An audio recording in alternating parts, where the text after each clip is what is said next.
자, 오늘 이제 마지막 날인데요. 이제 바울 서신에서 말하는 믿음, 바울이 말하는 믿음이라고 하는 게 도대체 무언가라고 하는 것을 가지고 같이 한번 고민을 해보도록 하겠습니다. 들어가시기 전에 어제 말씀드린 사무엘하 8장 2절 말씀 좀 해석해 주실까요? 예, 사무엘하 8장 2절. 선생님 공유해달라. 사무엘하 8장 2절. 다윗이 또 모압을 쳐서 그들로 땅에 엎드리게 하고 줄로 재어 그 두 줄 길이의 사람은 죽이고 한 줄 길이의 사람은 살리니 모압 사람들이 다윗의 종들이 되어 조공을 드리니라. 자, 이 구절 얘기하시는 건가요?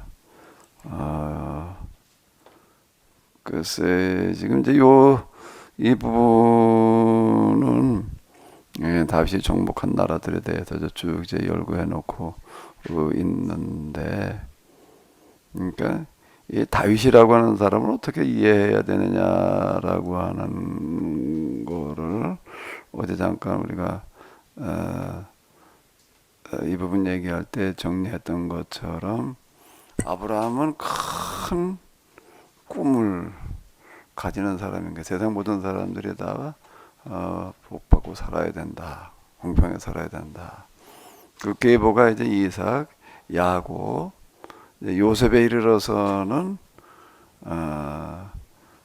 애굽에 내려가 가지고서 그런 나라를 만드는 이야기이고, 그런데 이건 꼭 어떻게 진행이 되어져 가는가 하게 되면은 그 시대의 가장 밑바닥 사람 중에 하나가 되어 가지고 시작을 한다라고 하는 게 특징이다. 이제 이게 기독교 신화 그게 특징이에요. 이제 가장 큰 가치관은 뭘로 보는가라고 하게 되면은 가장 큰 가치관을 뭘로 보는 거예요? 공평하게 사는 나라, 그런 세상. 그거를 이제 철학에서 찾고 있는 무슨 근본이니 아르케니 본질이니 하는 거예요. 그러니까 우리 성경에서는 이렇게 제시를 하는 거예요. 가장 큰 가치가 뭐냐라고 할 때 이렇게 얘기를 하는 거. 그걸 이제 모세는 또 그거를 어떻게 하는 게 구체적인 제도와 체제로 만드는 사람이고요. 그러니까 여기는 또 모세도 또 가장 밑바닥 사람 중에 하나로 시작을 하는 건데, 제가 이제 여기 지금 이제 종교 신학의 출발점은 이제 절규다라고 제가 이렇게 얘기를 하는 거가 뭐 다 그렇지만 모세의 이야기에서 정말 그렇습니다. 모세가 소명을 받는 그런 장면의 이야기를 보게 되면은 뭐라고 이야기하고 있나 하게 되면, 여호와께서 이르시되 내가 애굽에 있는 내 백성의 고통을 분명히 보고 그들의 감독자라 말미암아 부르짖음을 듣고 그 근심을 알고. 자, 거듭 얘기하시는 게 이제 가라, 이스라엘 자손의 부르짖음이 내게 달하고 애굽 사람이 그들을 괴롭게하는 학대도 내가 보았으니. 자, 이게 이런 구절들이 뭘 말하는가라고 하게 되면은 이 기독교 신학의 출발점이다라고 하는 거예요. 바로 제가 그 절규 이렇게 이야기를 했었는데요. 그 모세에 와가지고서 이제 이렇게 법제가 되어지는 거예요. 그걸 계약법, 율법, 토라 이런 이름으로 그 동안에 이렇게 불렀는데요. 그 가나안에 들어가서 진짜 그런 나라를 시작을 하는 거고, 가나안을 그런 나라로 만들어 놓는 이야기가 사사기고, 가나안이 그렇게 좀 가나안이 이스라엘화 되어졌을 때 그걸 발판으로 해가지고서 이제 정복 전쟁으로 나서는 사람. 그 사람이 누구라는 거예요? 사무엘이다. 근데 이제 사울이 따라주지를 못하는 거예요. 사울이 따라주지를 못해가지고 실패로 돌아가서 사무엘은 죽을 때까지 참 애통하다가 죽었다. 그 얘기 아니에요. 그리고 이제 다윗에게 기름을 부어서 세워놓았지만은 다윗은 사무엘의 영향권에서 벗어나가지고 다윗도 전단계 초기에는 그래도 올바른 길을 갔다라고 하지만은 망명 그리고 이제 약탈 전쟁으로 돌아다니면서부터는 완전 딴 길로 간 거예요. 딴 길로 가가지고 그가 제국이라고 그래봐야 그 가나안 일대를 점령하는 제국이 무슨 큰 제국도 아니에요. 가나안 일대라고 하는 거가 뭔가 하면 우리나라 경상남북도 크기예요. 경상도 강원도보다는 좀 크다고 그러더라고. 몇 평방미터 이렇게 얘기해봐야 잘 와닿지를 않고 그냥 이런 정도 고고 요렇게 해놓은 거예요. 정복이라고 그래봐요. 무슨 대단한 무슨 아수르나 뭐 바벨론 같은 뭐 그런 거를 한 것도 아니고 메소포타미아나 애국까지 간 것도 아니라고요. 근데 그거를 뭘로 했는가 하면 정복 전쟁으로 했다라고 하는 겁니다. 그러니까 사무엘이 한 거와는 시도하려고 하는 거와는 전혀 다른 얘기예요. 사무엘은 거룩한 전쟁으로 그걸 가려고 그랬던 거잖아요. 왜 다윗만큼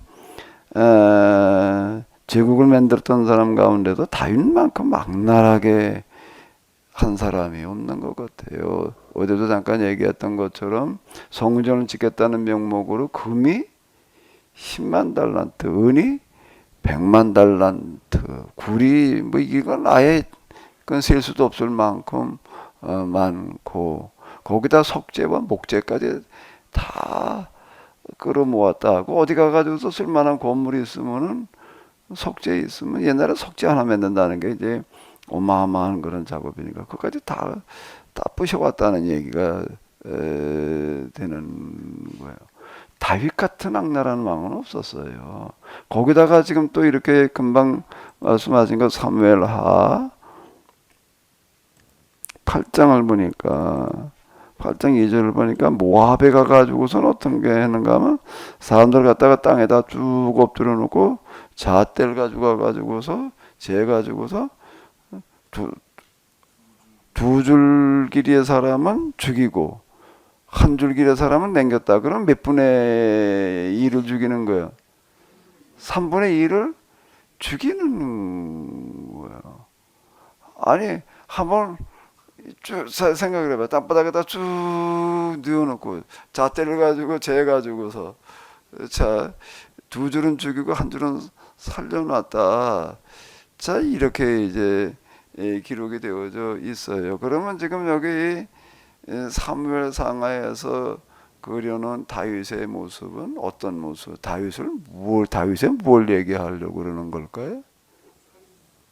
사무엘기는 이름을 다윗기라고 붙여놓지 않았고 사무엘이라는 이름으로 써놓고서 다윗은 사무엘과 완전 역행하는 사람이었다 라고 하는 고발장이에요. 고발장에 그러니까 하나님께서 함께 하셨다 하나님께 물어봐가지고서 항상 응답 빠지고 받아가지고 했다라고 하는 그 기록들이 뭐냐라고 하게 되면 다윗이 그렇게 말을 했다는 거예요. 다윗이 그런 식으로다가 내가 지금 하고 있는 일에 하나님께서 함께 하는 일이고 복을 주셨다 이기게 하셨다 이렇게 떠들었다는 얘기가 되는 거예요. 그렇게 하다가 우리가 망했다 이렇게 고발장을 내는 겁니다. 지금 다윗을 고발하는 기록인데 우리는 그걸 어떻게 읽는가 하면 정확하게 거꾸로 읽고 있어요. 정확하게 그걸 거꾸로 읽어요. 그러면 이제 꼭 이렇게 그럼 왜 그렇게 써놓냐 말이야. 이 다윗이 이따위로 해가지고 우리가 망했다 이렇게 써놔야지. 응? 왜 꼭 그건 싹 빼버리고 하나님과 함께 하셔가지고 말이야, 하나님께 늘 기도했더니 응답하셔가지고 그랬다. 왜 그렇게 써놓냐? 그렇게 질문하는 사람들이 있어요. 그런 의문이 들지요?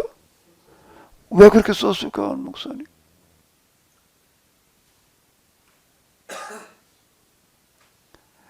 간단한 거예요. 야, 넌 읽어 내려가면 넌 눈뜬 장님 되지 마라. 눈뜬 장님 노릇하지 마라. 하나님이 그거에 응답하시겠냐? 약탈하러 가는 점쟁이 하나님께 응답하셨다? 야, 네가 한번 네 머리통 가지고 좀 생각을 해봐라. 머리통을 그래도 하늘로 들고 다닌다라고 한다고 하면 하늘을 향해서 머리를 들고 다닌다고 한번 생각을 해봐라. 하나님이 그래 거기에 함께 하셔가지고 이겼다고 이기게 하시겠느냐? 이렇게 얘기를 하는 거예요. 네 한번 생각을 해봐. 어디 너 좀 생각이 있나 없나 말이야. 이게 히브리 문학의 특징이고 수준이에요. 이건 난 성서 문학만큼 세상에 나온 문학 가운데에서 고차원적인 문학은 없는 거고. 혼자 생각을 하면 좀 읽어봐. 아, 그 얘기 아닐까? 야, 이게 말이야 다윗이 했는 짓거리가 이렇게 쓰는 게 수준 높은 거겠어요? 생각을 해봐봐요. 하나님의 그 기도에 응답하시겠어 그래? 그 어떻게 하나님이야? 그 하나님이. 우리는 지금 이게 뭘 하고 있는 거예요? 지금 이게 뭔 얘기하고 싶어요? 그래서 그 열왕기상 11장에 보면 솔로몬이 이제 대적자들이 나타나는데요. 열왕기상 11장에 그 솔로몬의 적 그래서 14절 이하에 나타나는데 거기에 보면 이제 에돔 출신 하닷 이게 솔로몬의 대적이 되게 하는데요. 전에 다윗 때문에 나타나는 거예요. 그 다음에 또 다른 저기 23절에 보면 르손이 나타나는데요. 이것도 이제 마찬가지로 그러니까 다윗이 소바 사람을 죽일 때, 그러니까 이게 이런 때 8장에서 나오는 거에 배경으로 하는 거거든요. 이때 죽여서 애굽에서 편하게 있을 수 있는데요. 자기는 이 보복을 해야 되기 때문에 의도적으로 자기가 힘을 키워서 올라가서 싸우게 되는 이런 대적자들을 세우게 되고, 또 한 가지는 그 다음에 이제 여로보암이 나오거든요. 26절에 11장 26절에 여로보암에게 하나님이 계약을 맺는 장면이 나옵니다. 그 똑같은 계약을 이제 38절에 보면 이제 쭉 계약 맺는 장면이 나오는데, 그러니까 솔로몬 때의 이 그 폭정에 대해서 하나님이 포기를 하시고 이제 여로보암과 새로운 계약을 맺어서 이제 열지파를 주시는 북이스라엘의 탄생의 계기가 되는 예. 그렇다고. 그 겨우 다윗 시세 솔로몬 때까지 유지됐고, 솔로몬이 죽고 난 다음에는 다 반기 들고 독립하는 거예요. 그러니까 성경 이렇게 얘기하고 있는 거야. 야, 성경을 읽을 때 이게 성경이야. 성경 하나님 말씀인데 이거 읽으면서 병신되지 마라. 성경 읽으면서 등신되지 마라. 성경 읽으면서 눈뜬 총맹관이 되지 마라. 이 얘기예요. 귀 있는 자는 들을지어다. 예수님께서 그렇게 말씀하시는데, 눈인 자는 좀 똑바로 좀 들여다봐라. 똑바로 좀 보고 읽어라. 이런 방식의 기록이다 라고 하는 겁니다. 조금만 생각을 가지고 읽으면 다 보여요. 근데 이게요, 예수님께서 서기관 바리새인들 향해서 소경된 인도자요 그랬는데요, 지금 우리 교회 목사 신학자들이 다 우리 병신 만들고 있는 거예요. 소경 만들고 있는 거라고요. 다윗에게 함께 하셨다고 그러고 얘기를 하고 있으니, 꼭 이렇게 기록되어져 있다고 그러고 있으니, 뭐 1.1핵이라고 말해 한번 뭐 1.1핵 운운하고 있으려고 그러니 이게 지금 말이 안 되는 얘기라고. 이게 뻔히 보이는 얘기 아니에요. 사람 갖다 주르르 눕혀놓고 두 줄은 죽이고 한 줄은 살리는 게 하나님께서 함께 하시는 거예요. 그게 아, 하나님 그런 살인마의 하나님이야? 유대인들은 사무엘하 8장 2절 같은 본문을 어떤 식으로 해석을 할까요? 하나님 함께 하셨다고 읽지. 그러니까 오늘 우리는 유대교야. 근데 내가 얘기를 하죠. 유대 헬라교단 말이야. 서양 기독교는. 그건 기독교가 아니에요. 기독교는 기독교인가? 그러니까 그 기독교는 기독교인데 유대 헬라 기독교야. 유대 헬라 교야. 왜 기독이라는 말을 빼야 돼? 유대 헬라 교지. 이게 정신이 나갔지. 이게 지금 그걸 그렇게 얘기를 하고 있으면은, 유대인들은 이방인들은 지옥의 땔감이라고 그러고 있으니까 그건 뭐 죽여 없애는 게 곧 하나님의 법 뜻이다 이러고 나가는 거예요. 이게 유대인들은요. 산파한 때 뭐라고 그랬다고요? 애 낳는 데 가가지고서 저 도와주지 말고 그냥 어떻게 하는가 하면 애도 죽고 산모도 죽고 다 죽여라. 그게 탈무드에 나오는 얘기예요. 이게요. 왜? 그건 나 봐야 그 지옥의 땔감 하나 더 생기니까 그 죽이는 게 하나님 뜻이다. 길을 가다가 이방인 길을 못 걸면 거꾸로 알려 주라는 거예요. 그건 그건 다 저주받은 자들인데 거기다 똑바로 길을 알려주는 것 자체가 이거는 하나님을 역행하는 거다. 자, 이렇게 생각하는 사람들이 유대인이야 이게. 그러니 온 세상에 돌아다니면서 그런 고난을 받아 싸지. 그게 고난했다는 거를 유대인을 박해했다는 걸 잘했다는 얘기가 히틀러가 잘했다는 얘기가 아니라 맨날 히틀러만 그러고 우린 피해자라고 했으면 이게 여기도 다 놀아놨다 우리는 지금. 이게 그냥 우리는 못한 말에 똥인지 된장인지도 몰라 그냥. 그저 닥친 대로 퍼먹고 있는 거고 똑같은 얘기야 지금 우리는. 이게 가만히 이렇게 일본 놈들이 놈자가 나오네 또 이런지. 자기들 원법 피해자라고 그러고 있잖아요. 거기다 무슨 평화공원을 만들어놨대나 뭘 그랬다 그래가지고 말이야. 이러고 또 저들이 다니면서 혼짓거리는 그건 싹 감춰놓고 말이야. 정신되고 뭐고 다 일절 부정하고 있잖아요. 히틀러가 잘한 건 아니야. 근데 왜 그것만 얘기를 해 그래. 잠깐만 있어봐. 이거는 얘기하다 끝날 수는 없고. 이게 뭐 진짜 이게 말이 안 되는 뭐 구석에 남의 집 얘기하려고 그러는 게 유대교를 얘기하자는 게 아니라요. 뭐 유대교 남의 종교 얘기하고 있을 겨를이 없어요. 우리 기독교라고 하는 걸 들여다보게 되면은 제대로 된 뭐 구석이 하나도 없어 보여 이게. 구원론이 제대로 돼 있나, 종말론이 제대로 돼 있나 말이야, 신론이 제대로 돼 있나, 성경 이런 거 가지고 해석하는 걸 봐도 그렇고, 참 정말 이 열불날 노릇이지 이게 정말. 그만하자고요. 좀 한번 생각을 해봐봐 좀 어디. 하늘이여 들으라, 땅이여 들으라, 이노들어오지 않고 말. 이게 지금 예언자들이 탄식하던 얘기가요. 예언자들이 탄식하던 때와 오늘 우리 기독교는 이건 천천히야 만만이야. 이건 뭐라고 표현을 해야 되려나 모르겠네. 무슨 소리를 하려고 또 복음성 관두고 이거나 하자고?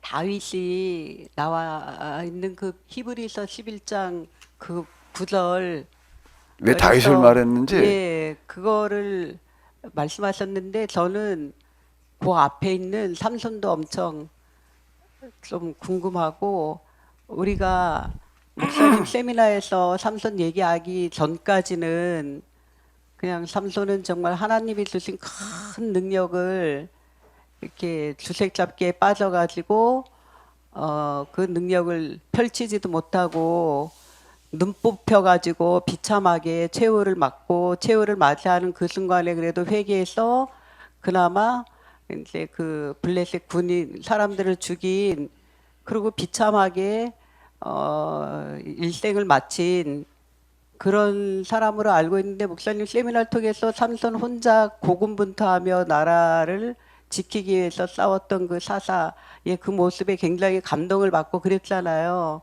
근데 지금 히브리 기자도 그렇게 믿음의 모델로 삼손을 얘기했다는 거는 그 당시 그 이스라엘 그 사람들 기독교인들 사이에 삼손을 어떻게 알고 어떻게 해석을 했길래 히브리 기자가 삼손을 그런 식으로 얘기할 수 있었는지, 그 당시 사람들이 삼손에 대한 이해, 그럼 그거는 이스라엘 유대인들 사이에서도 어느 정도 삼손에 대해서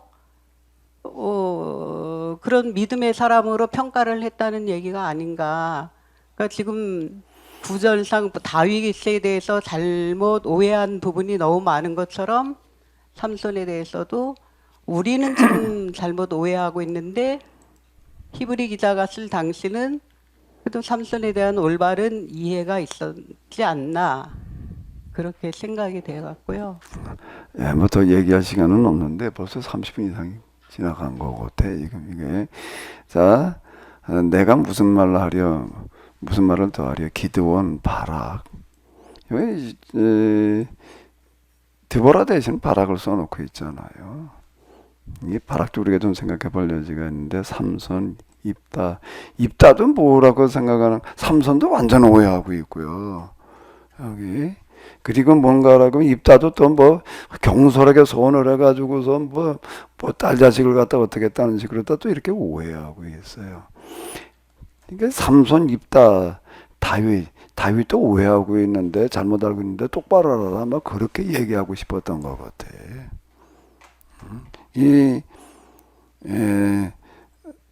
사무엘상을 써내려가는 사람들은 다윗을 냉철하게 들여다보면서 고발하는 고발장을 써놓은 거거든요.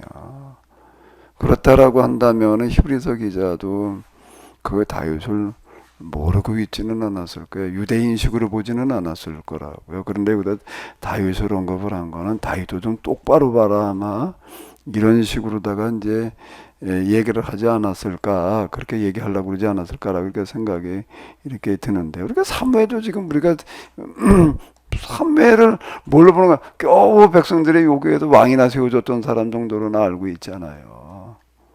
그러니까 좀 똑바로 들여다봐라.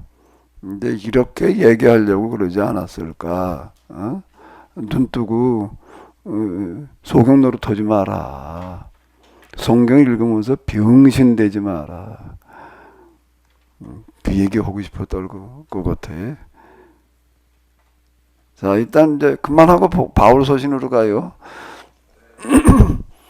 자, 여기도 참 하고 싶은 얘기가 우리가 해야 될 얘기들이 많은데 한번 같이 보시도록 하겠습니다. 사람이 그랬다.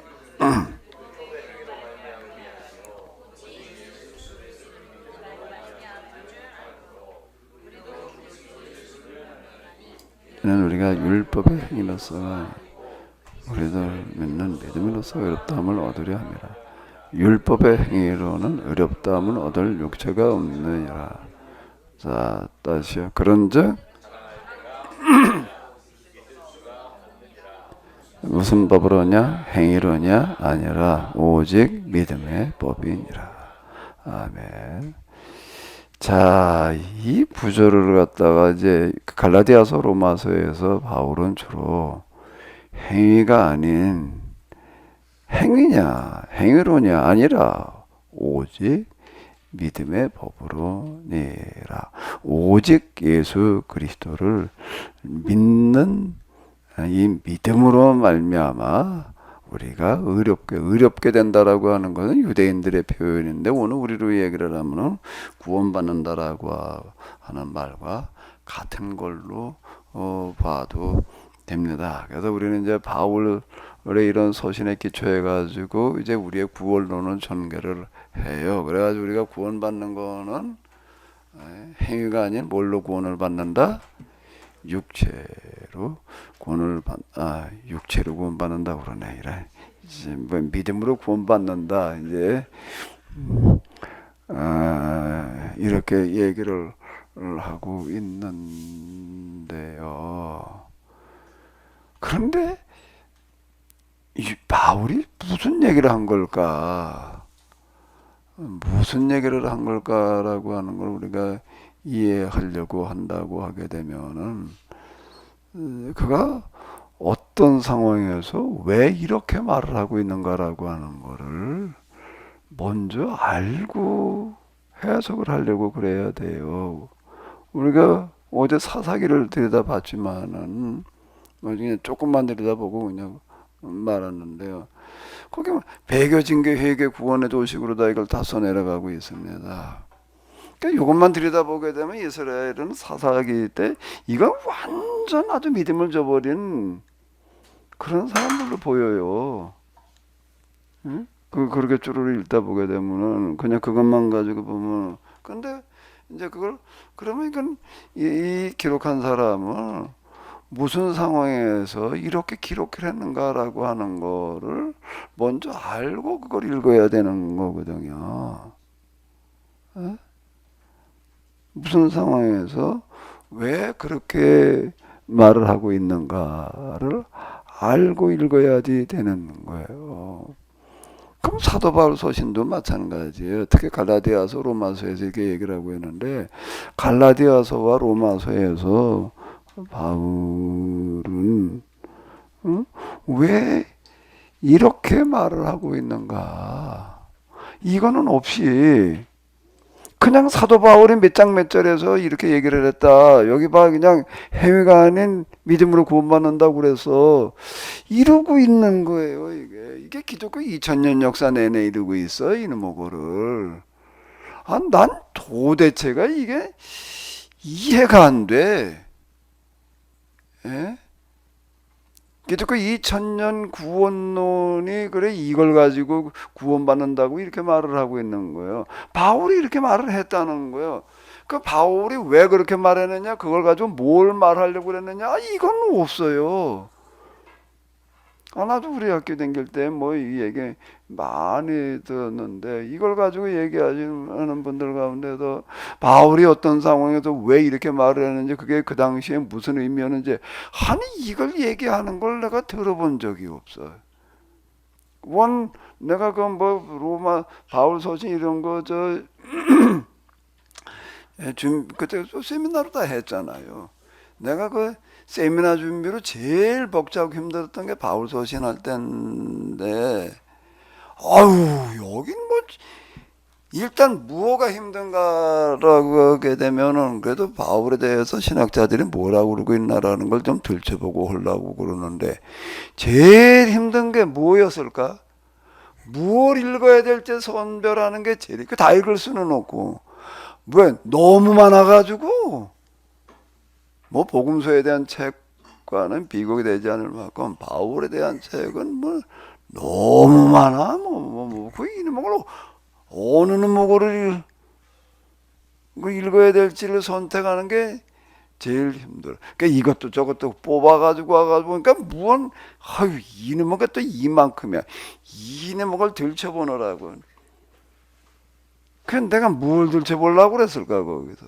그래도 바울이 왜 이렇게 말을 했는지 무슨 말을 한 건지를 좀 설명하는 책이 있나 하고 주로 초점을 거기다가 맞춰가지고 들여다보는데 내가 눈이 시력이 시원찮아서 그런지 왜 그런 책이 그렇게 안 보이더라고.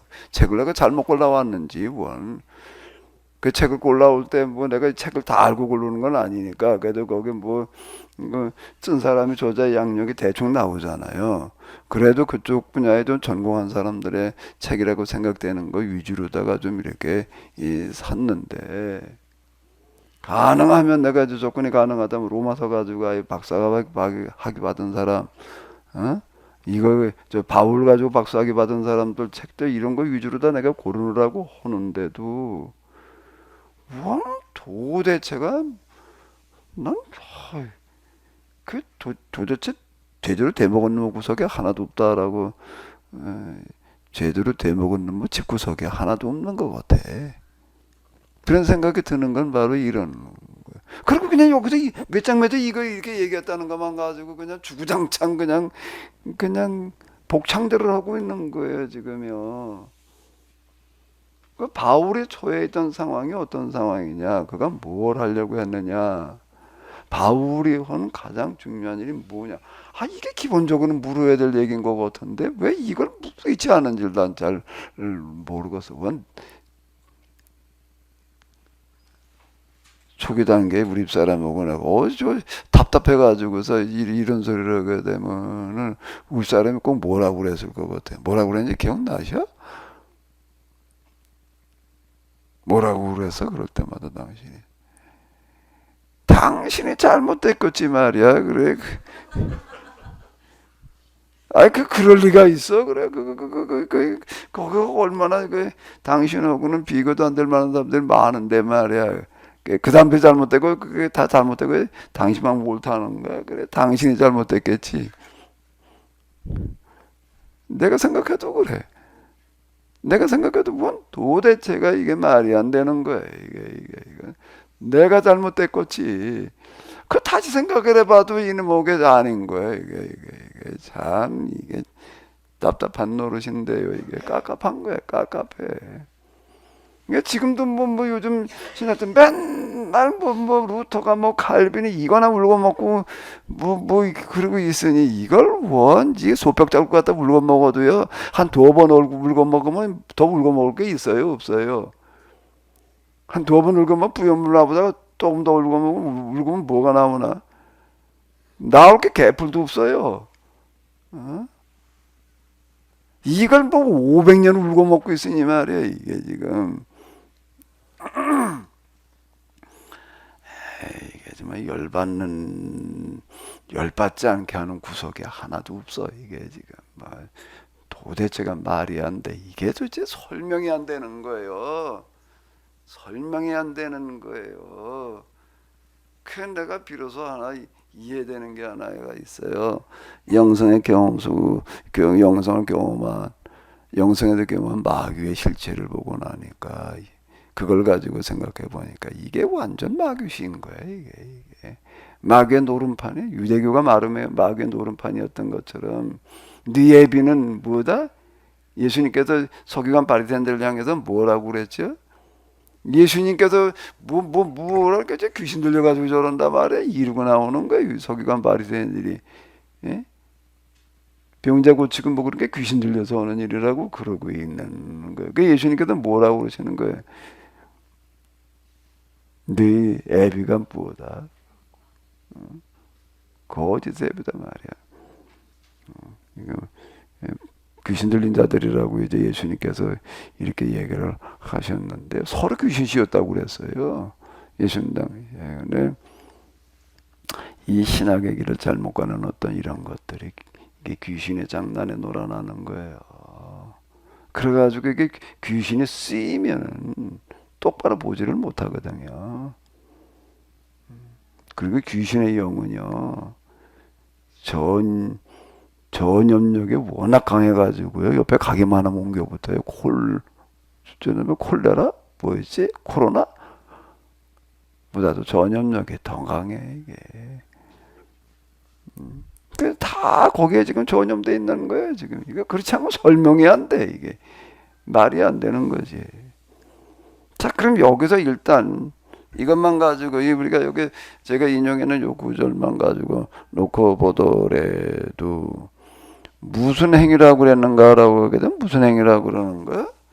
율법의 행위, 율법의 행위로서가 아니라 율법의 행위로서는 의롭다 함을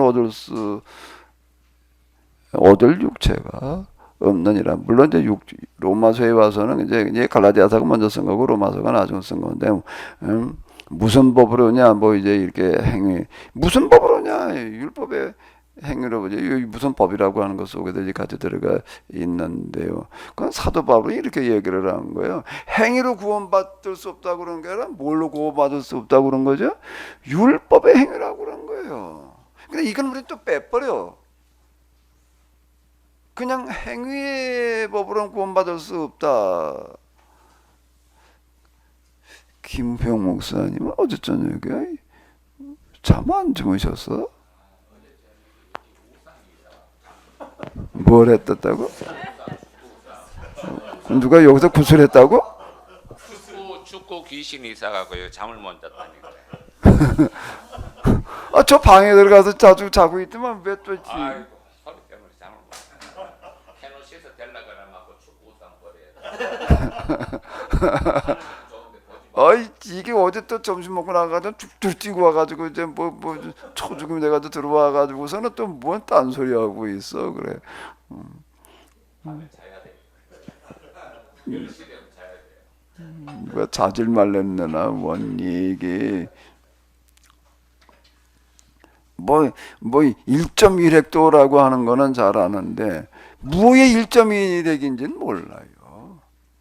그리고 그냥 성경 전체에 1.1헥토 틀림없다고 문자대로 해석을 해야 된다고 이렇게 이해를 해버리는 거예요. 다윗에 대해서 아는 거는 기저겨우 하나님의 마음에 합한 자 이게 다야 그냥. 원 이렇게 참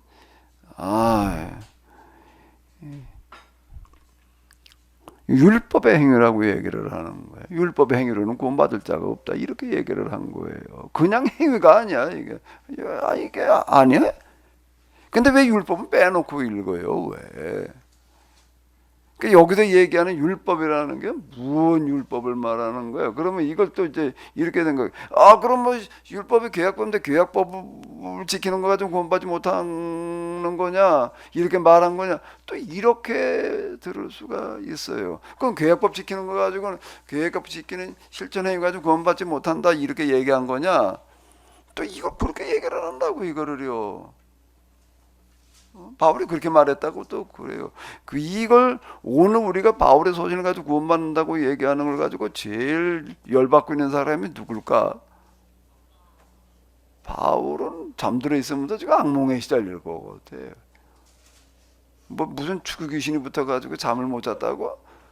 축구 귀신 설쳐가지고 잠을 못 잤다고? 바울이야말로 진짜 원 귀신의 장난에 지금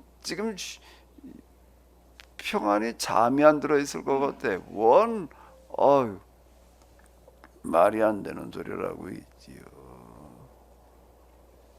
율법이라 행위라고 얘기를 할 때에는 바울 서신에 등장하는 율법이라는 거는 무엇을 율법이라고 그러는가 하면 유대인들이 포로에도 귀환해 가지고 와서 정착하고 그리고 이제 살아가는 그런 과정에서 이제 헬라 문화와 이제 충돌이 일어나요. 알렉산더의 정책이라고 하는 거가 온 세상을 다 그리스 문화로 개화시키자 이러고 가는 거예요. 그래가지고 그냥 각 지역마다 그냥 경기장을 세워놓고 그 다음에 극장을 세워놓고 마차 경기 그리고 여기서 이제 연극을 해가지고서 그냥 헬라 문화로 확산해 나가는데요. 기가 막힌 그런 방식. 그가 10년 만에 인도까지 가는 그런 정복도 놀랍지만은요. 짧은 시간에 그 넓은 지역을 헬라 문화화 시켰다는 거는 더 놀라워요. 메소포타미아 그리고 이집트는 문화가 얼마나 유구한데요. 근데 그게 그냥 한순간에 다 넘어가 버리는 거예요, 이게요. 근데 끝까지 안 넘어가는 게 있어요, 이게. 끝까지 안 넘어가는 게 어디라고요? 유대인들은 아무리 해도 이게 헬라화가 안 되는 거예요. 이게 보다 못해가지고도 이제 군사력을 동원하는 거예요. 알렉산더가 헬라화 시키는 문화 정책에서는 군사력 동원하지 않았어요. 그냥 경기장, 그냥 극장, 그죠? 그리고 각 지역마다 서원을 만들어 놓고 서원은 뭔가 헬라 문화오냐? 여기서 강의하는 어떤 이런 거. 그러니까 뭔가 극장은 그냥 일반 대중도 저 경기장은 그때 연극 보러 오는 사람들은 조금 그래서 좀 문화적인 소양이 있는 사람들 아예 그 다음 더 학문적으로 찾으려고 하는 사람들 위해서는 서원을 만들어 놓고 이러고 밀고 나가는데 다 맥혀 넘어가는 거예요. 그게 다 그냥 쓰나미처럼 쓸고 지나가는데 유대인들은 안 되는 거예요. 왜 그런가 하면 이 사람들이 율법으로 무장을 했어요. 이 바리새인들이라는 사람들을 우리가 너무 평가절하하는데요. 인류 역사에 등장한 사람 가운데에서 바리새인들만큼 위대한 종교 지도자들은 없었어요. 왜? 이 상황을 이겨냈으니까. 그걸 어떻게 했는가 하면 율법을 새롭게 해석을 해서 적용을 시켰어요. 율법 가운데 중요한 게 뭔가라고 하게 되면 안식일법이다. 이렇게 이제 얘기를 하고 나가는 겁니다. 그건 그 당시 상황에서 그렇게 해석을 한 거예요. 그 당시 상황에서는 뭐라고 해석을 하는가 하면 율법 가운데서 가장 중요한 게 안식일법이다. 안식일법을 어떻게 지켜야 되나, 안식일을 거룩하게 지키라고만 했지 어떻게 지키라고 하는 것까지는 없어요. 그냥 뭐 하지 마라 뭐 하지 마라 그죠? 요 정도나 나오는데 그걸 갖다가 조금 더 확대 해석을 해가지고서 뭐라고 얘기를 하는가 하게 되면은 안식일에는 한 2km 정도 반경은 벗어나지도 마라. 일하지 말라는 걸 그렇게 해석을 하는 거예요. 아무것도 하지 마라 이렇게 얘기를 하는 쪽으로 해석을 해가지고 안식일법을 지키게 되면 율법 전체를 지키는 것과 같다. 그 다음에 이제 먹는 문제를 가지고서 이거저거 먹지 마라 말이야. 이방인의 음식 먹지 말라는 거예요. 왜? 헬라화 시키는 과정에서 그냥 뭐가 그냥 확산돼 넘어오면 쪼꾸레또가 오는 거야. 또 뭐가 오는 거야? 금이 오는 거예요. 또 뭐가 오냐면 미륵구가 오는 거야. 이건 뭐 맨날 비리기나 뜯어먹다가 비리기가 뭔지 알아요?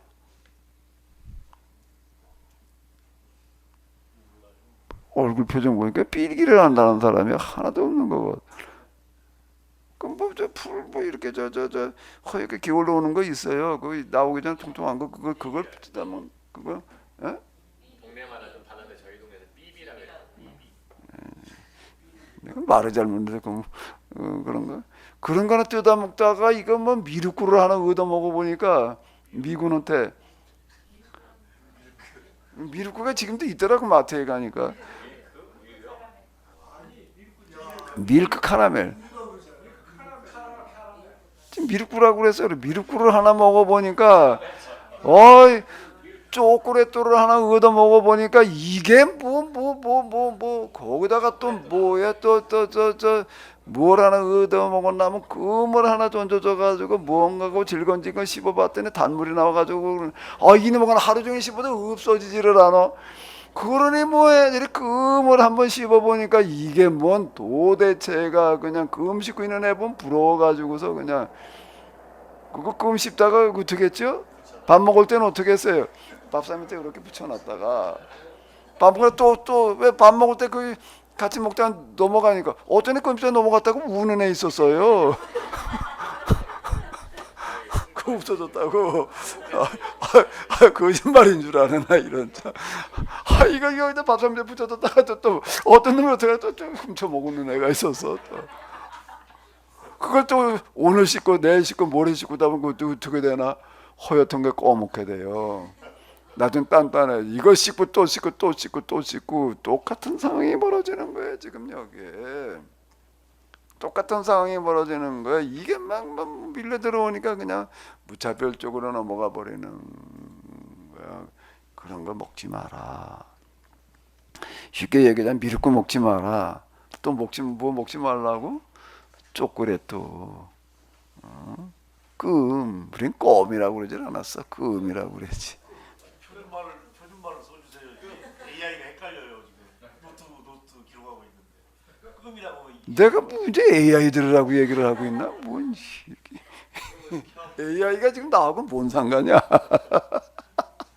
이 안식일법, 정결례법이라는 게 이런 식인가? 이걸로 갖다가 무장을 시키는 거예요. 이 사람들은 야곱의 후예가 돼가지고서요 끝장을 보는 사람들이에요. 얼마나 그걸 밀어붙였는지요.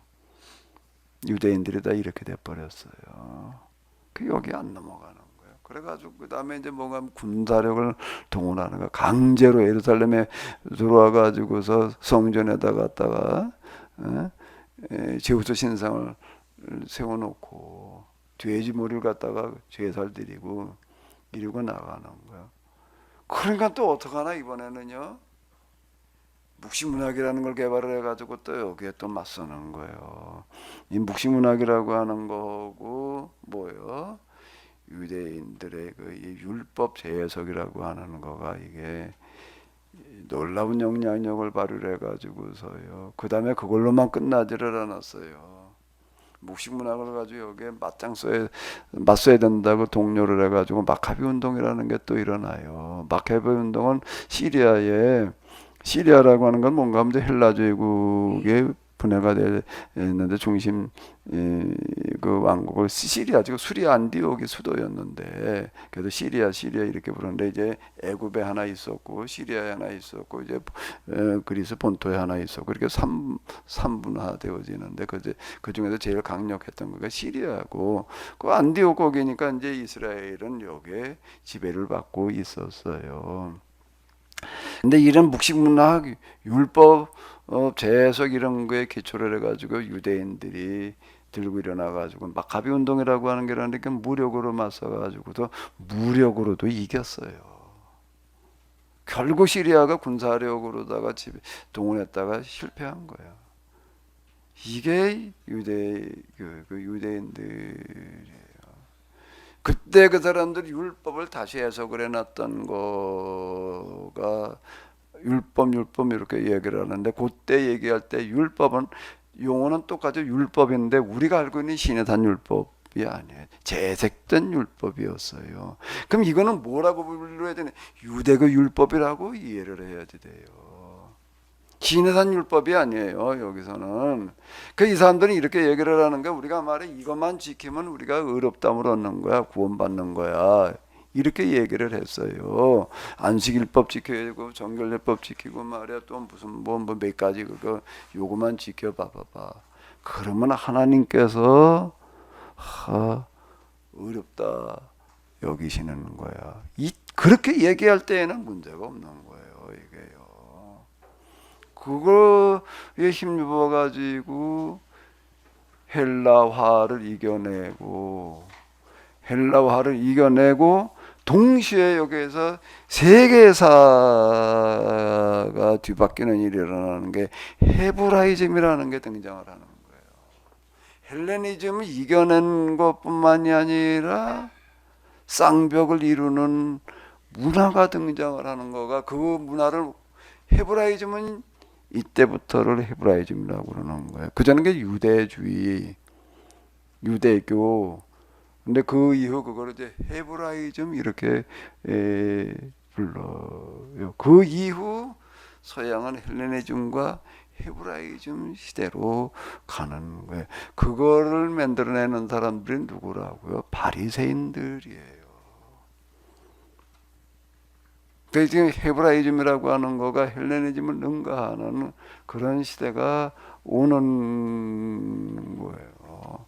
그 유대교 율법이라고 하는 거는 어마어마한 역할을 하는 거예요. 이게 너무 크다가 보니까 이제 이 그늘에서 벗어나지를 못해요.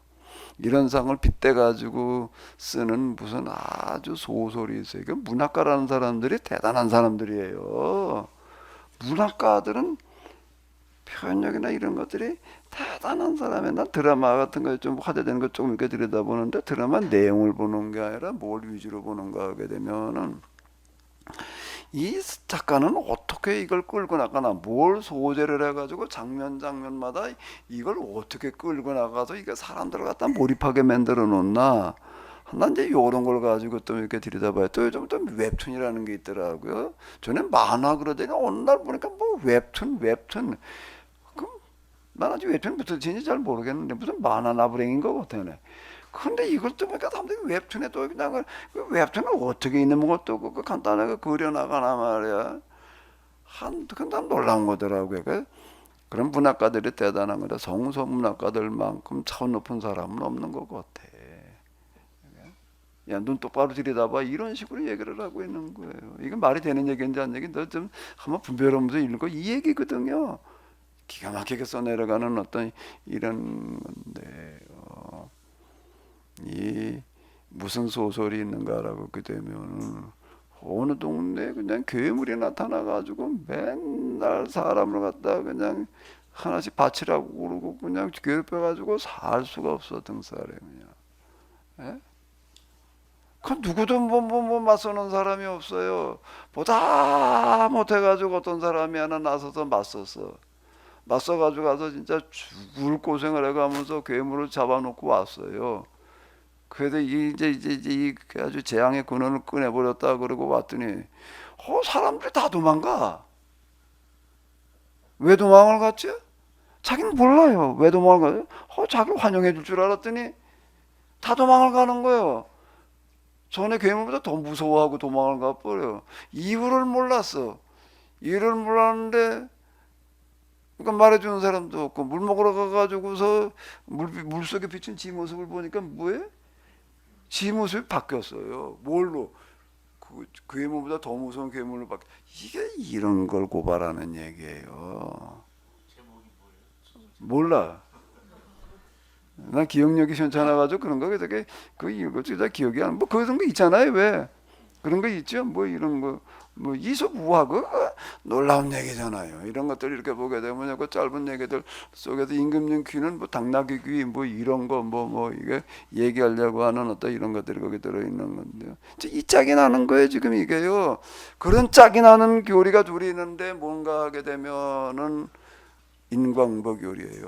인과응보 교리라고 하는 거는 뭔가 하게 되면 바벨론 포로를 극복해내는 교리예요. 근데 신명기 신학자라고 불리는 사람들이 놀라운 일을 해내는 거예요. 나라가 망한 그런 상황에서 그걸 극복해내는 교리가 인과응보 교리라는 게 뭔가 배교징계 회개 구원의 도식이에요.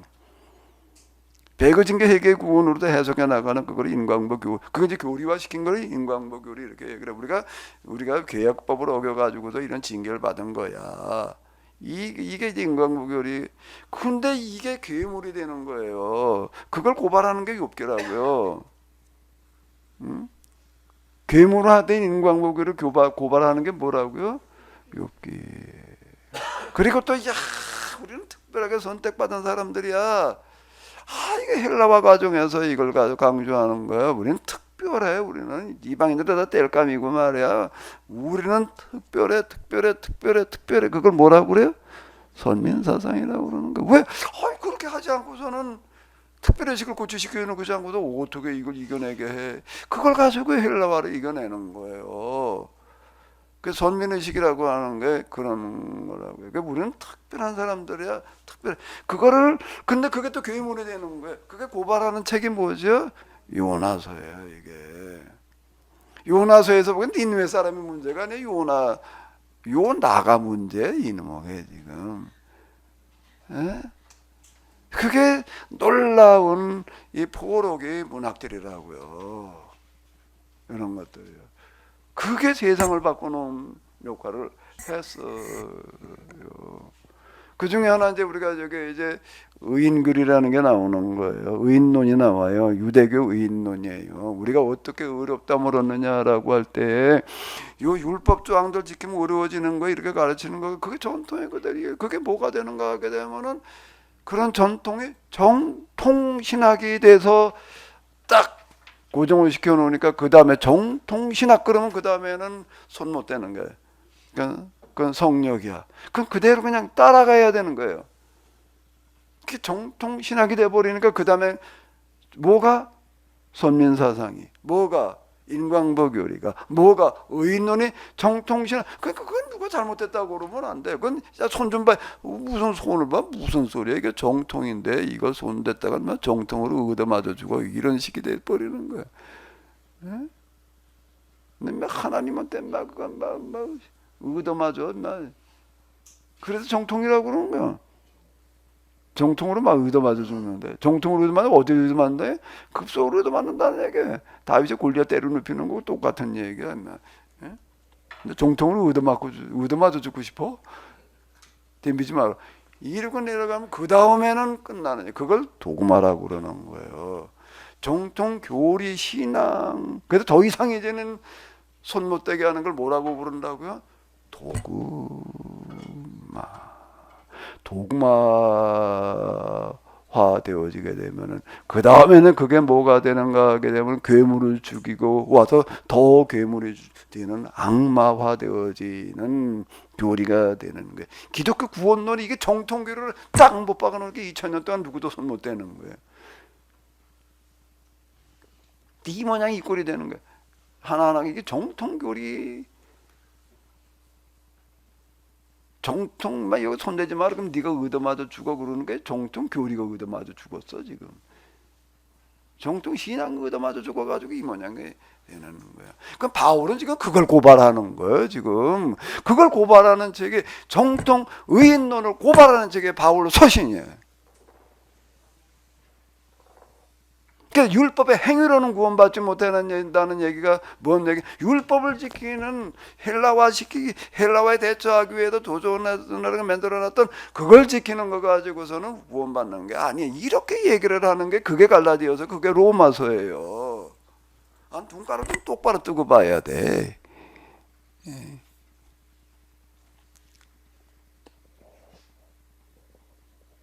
이게 정통교리라고 하는 도구마에 갖춰놓으니까 이게 안 되는 거예요. 이게. 그렇게 반짝 거꾸로 얘기를 하고 있다니까.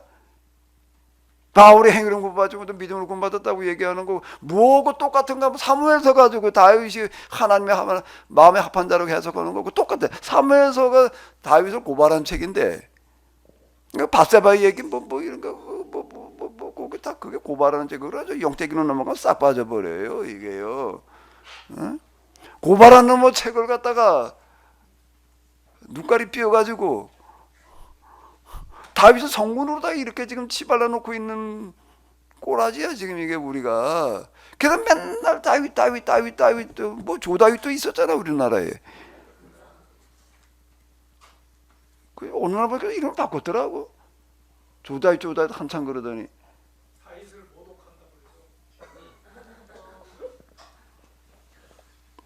그 영어 이름 가운데 데이비드라는 게 많아요. 데이비드가 뭐죠? 다윗을 영어로 다 하는 게 데이비드예요. 데이비드라고 이름 지은 사람 많아요. 또 솔로몬이라고 이름 지는 사람도 많아. 어떤 목사님 매나가도 솔로몬 그러더라고. 솔로몬의 부귀영화가 그 하나님이 주신 복이야. 그게 생각을 해봐봐요. 그게 세금을 걷어들여 가지고서 그냥 쥐어짜 가지고서 솔로몬이 죽고 난 다음에 그 아들 놈한테 찾아와 가지고 노인들이 뭐라고 그러는가 하면 당신 아버지 때 말이야 우리가 세금 때문에 아주 죽어났다 진짜 피죽으로 연명하고 있었단 말이야. 그러니까 세금 좀 깎아달라. 그런 기록이 있는데도 불구하고 하나님 복을 줘가지고서 그렇게 부경을 부렸다. 그러면 이북 정권이 그럼 하나님 복 주는 거야 이게 지금? 예? 뭔 말이 안 되는 뭐 짓거리로 앉았는 거지. 그걸 이게 설교라고 말해 하나님의 말씀이라고 떠들어대는 놈에게 그게 뭔 이게 지옥 갈 지름길들을 지금 만들어 놓고 고속도로를 닦아놓고 있는 거지 말이야 이게 지금. 어떤 목사님 그런 목사님이 있어요. 가만히 지가 설교하는 걸 스스로 생각을 해보니까 이걸 가지고 구원받으러 설교를 하고 있는데 뭔 이걸 가지고 설교하는 내가 먼저 지옥 가겠다 말이야. 그래서 목사를 관둬야 되겠다 그랬다는 분이 있어요. 목사를 도우면 안 되겠다 말이야. 그분은 목회가 안 돼가지고 그러는 게 아니라 여수 그쪽에다 교회가 제일 큰 교회. 난 도장에다 그만한 교회 자리 아주 쌈박질 나가지고서 그냥 대책이 없는 교회 교단 야 네가 가서 한번 해봐 그래서 그 교회를 가지고도 여수 그쪽에도 제일 큰 교회를 만드는 그런 분인데 거기 뭐 노인 무슨 잔치 그래 뭐 2,000명 3,000명 여수에 있는 노인 다 모아다가 뭐 이렇게 하고 하는 그 목사님 얘기예요. 어느 날 스스로 생각해 보니까 지설교회 지가 지옥 가겠단 말이야. 나 지옥 가라고 그러는 소리지 이게 구원받으라는 소린가 말이야. 그래가지고 아니 목살 집어치려고 그랬단 말이야. 50대 초반인가 목살 관둬야 되겠다. 그럼 뭐 하려고 그러니까 어디가 그냥 삽 들고 가다 노가다 걸어다니는 게 낫겠단 말이야. 그 거기 가지고 그 사람들하고 그냥 그저 뭐 같이 하나가 되고 말아야지. 이게 헐짓이 아니다. 뭐 그랬다라고 그러는 사람이 있더라고요. 우리가 좀 미안해요. 자꾸 이런 단어 써서 눈가를 똑바로 뜨고 좀 들여다 봐야 돼. 이게 지금. 바울이 무슨 소리를 한 건지. 뭔 바울은 모독을 해도 뭔 그렇게 모독을 할 수가 있나 그래. 지금 여기 율법의 행위로는 구원받지 못한다라고 하는 유대교 의인론, 유대교 구원론을 지금 비판하는 얘기가 그게 행위로는 구원받지 못한다, 믿음으로 구원받는 거다 이렇게 얘기를 한 건데, 예? 원 그걸 거꾸로 봐도 그래. 어떤 조폭 오야가 국회의원이 됐는데, 예? 종로에서 국회의원이 됐어요. 신문이 배달이 왔어요. 그래도 좀 폼을 좀 잡아야 될 거 아니야. 뭐 신문은 저기도 읽는다. 폼 잡고 앉아서 그래도 신문을 읽어. 근데 옆에서 비서가 보니까 어떻게 읽고 있어? 거꾸로 들고 신문을 들여다보고 앉았는 거예요. 의원님 신문이 좀 거꾸로 됐습니다. 그리고 이거 바로 잡아줬다 뭐 이러던데 말이야. 이게 지금 성경을 거꾸로 읽고 이제 붙들고 읽고 있는 꼬라지지. 근데 그 거꾸로 읽고 있다고 좀 바로 잡아주는 놈도 없어. 어떻게 돼먹은 놈은 왜 이게 지금. 원 상식한테 물어봐 봐봐요. 상식까지 깊게 지나가는 개한테 놓고 물어봐 봐봐. 하늘이여 들으라 땅이여 들으라는 얘기가 그 얘기예요. 그 얘기가 우리말로 얘기를 하면요, 야 지나가는 저 개한테 물어봐라 말이야. 개가 너보다 낫겠다. 그 소리를 하늘이여 들으라 땅이여 들으라 말이야. 이노스를 어찌할 거라고 이제 지원자들이 단식을 했는데요. 그건 이제 뭔가 성전 그리고 제사 교리에 빠져 있는 그 당시에 이제 그걸 단식한 얘기였어요. 그거 고발하는 포로기 이전 예언자들이 이제 그렇게 단식했던 그런 이 얘기인데요. 뭔 얘기하고 싶으죠? 제 짧은 지식과 좁은 소견으로 볼 때 이 우리나라 이 번역이 정말 기가 막힌 번역이라고 생각하거든요. 행위. 근데 행함과 행위가 어감이 굉장히 다릅니다. 그러니까 행함은 실천적 과정, 그게 지속성을 두고 있는데, 행위는 어떤 것을 보여주려고 하는 것, 한시적으로 어떤 것을 드러내려 할 때 행위를 쓰거든요. 그러니까 행위라는 단어를 집어넣는 표현을 보면은 그 행함과 전혀 다릅니다. 그래서 사실은 이 율법의 행위라는 표현이 목사님의 그 모든 것을 녹여놓은 한 단어로 녹여놓을 수 있는 단어 표현인데, 이걸 행함으로 이게 자꾸 이해하니까 이게 문제가 생기는 거예요. 예, 그것도 그러네. 그거 좀 바로 잡아봐요.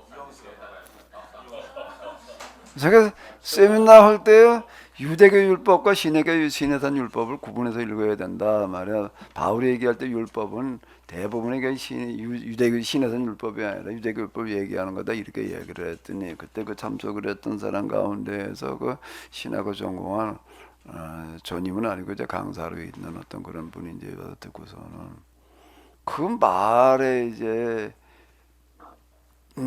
저기도 충격을 받아가지고, 왜 그렇게 구분해서 말하는 걸 처음 들어보는 거예요. 이게 신학자가 신학을 가지고 박사학위를 받은 신학자가 강의하러 다니는 사람이 그걸 처음 들어본 거야.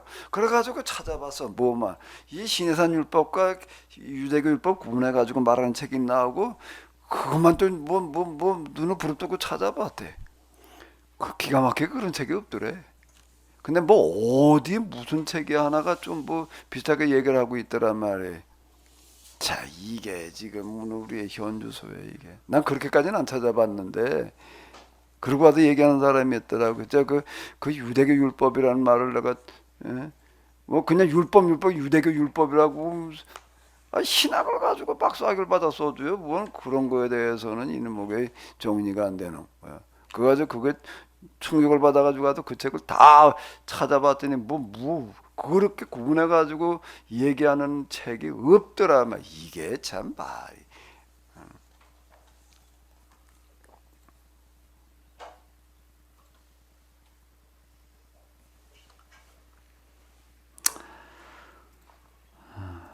바울이 이방인들에게 복음을 전하러 다녔다. 소위 그 세상을 복음화시키기 위해서 또 이렇게 해석을 해. 또 바울의 선교 활동을 또 이거를 이것도 정말 뭐 이방인한테 복음 전하러 갔다 그러니까 그저 이 세계 선교 그냥 아이. 바울이 언제 이방인한테 선교하러 갔어요?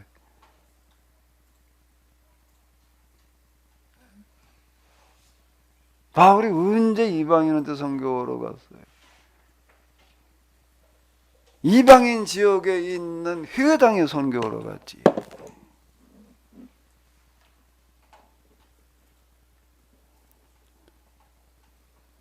바울이 선교하던 거가 회당 찾아다녔잖아요.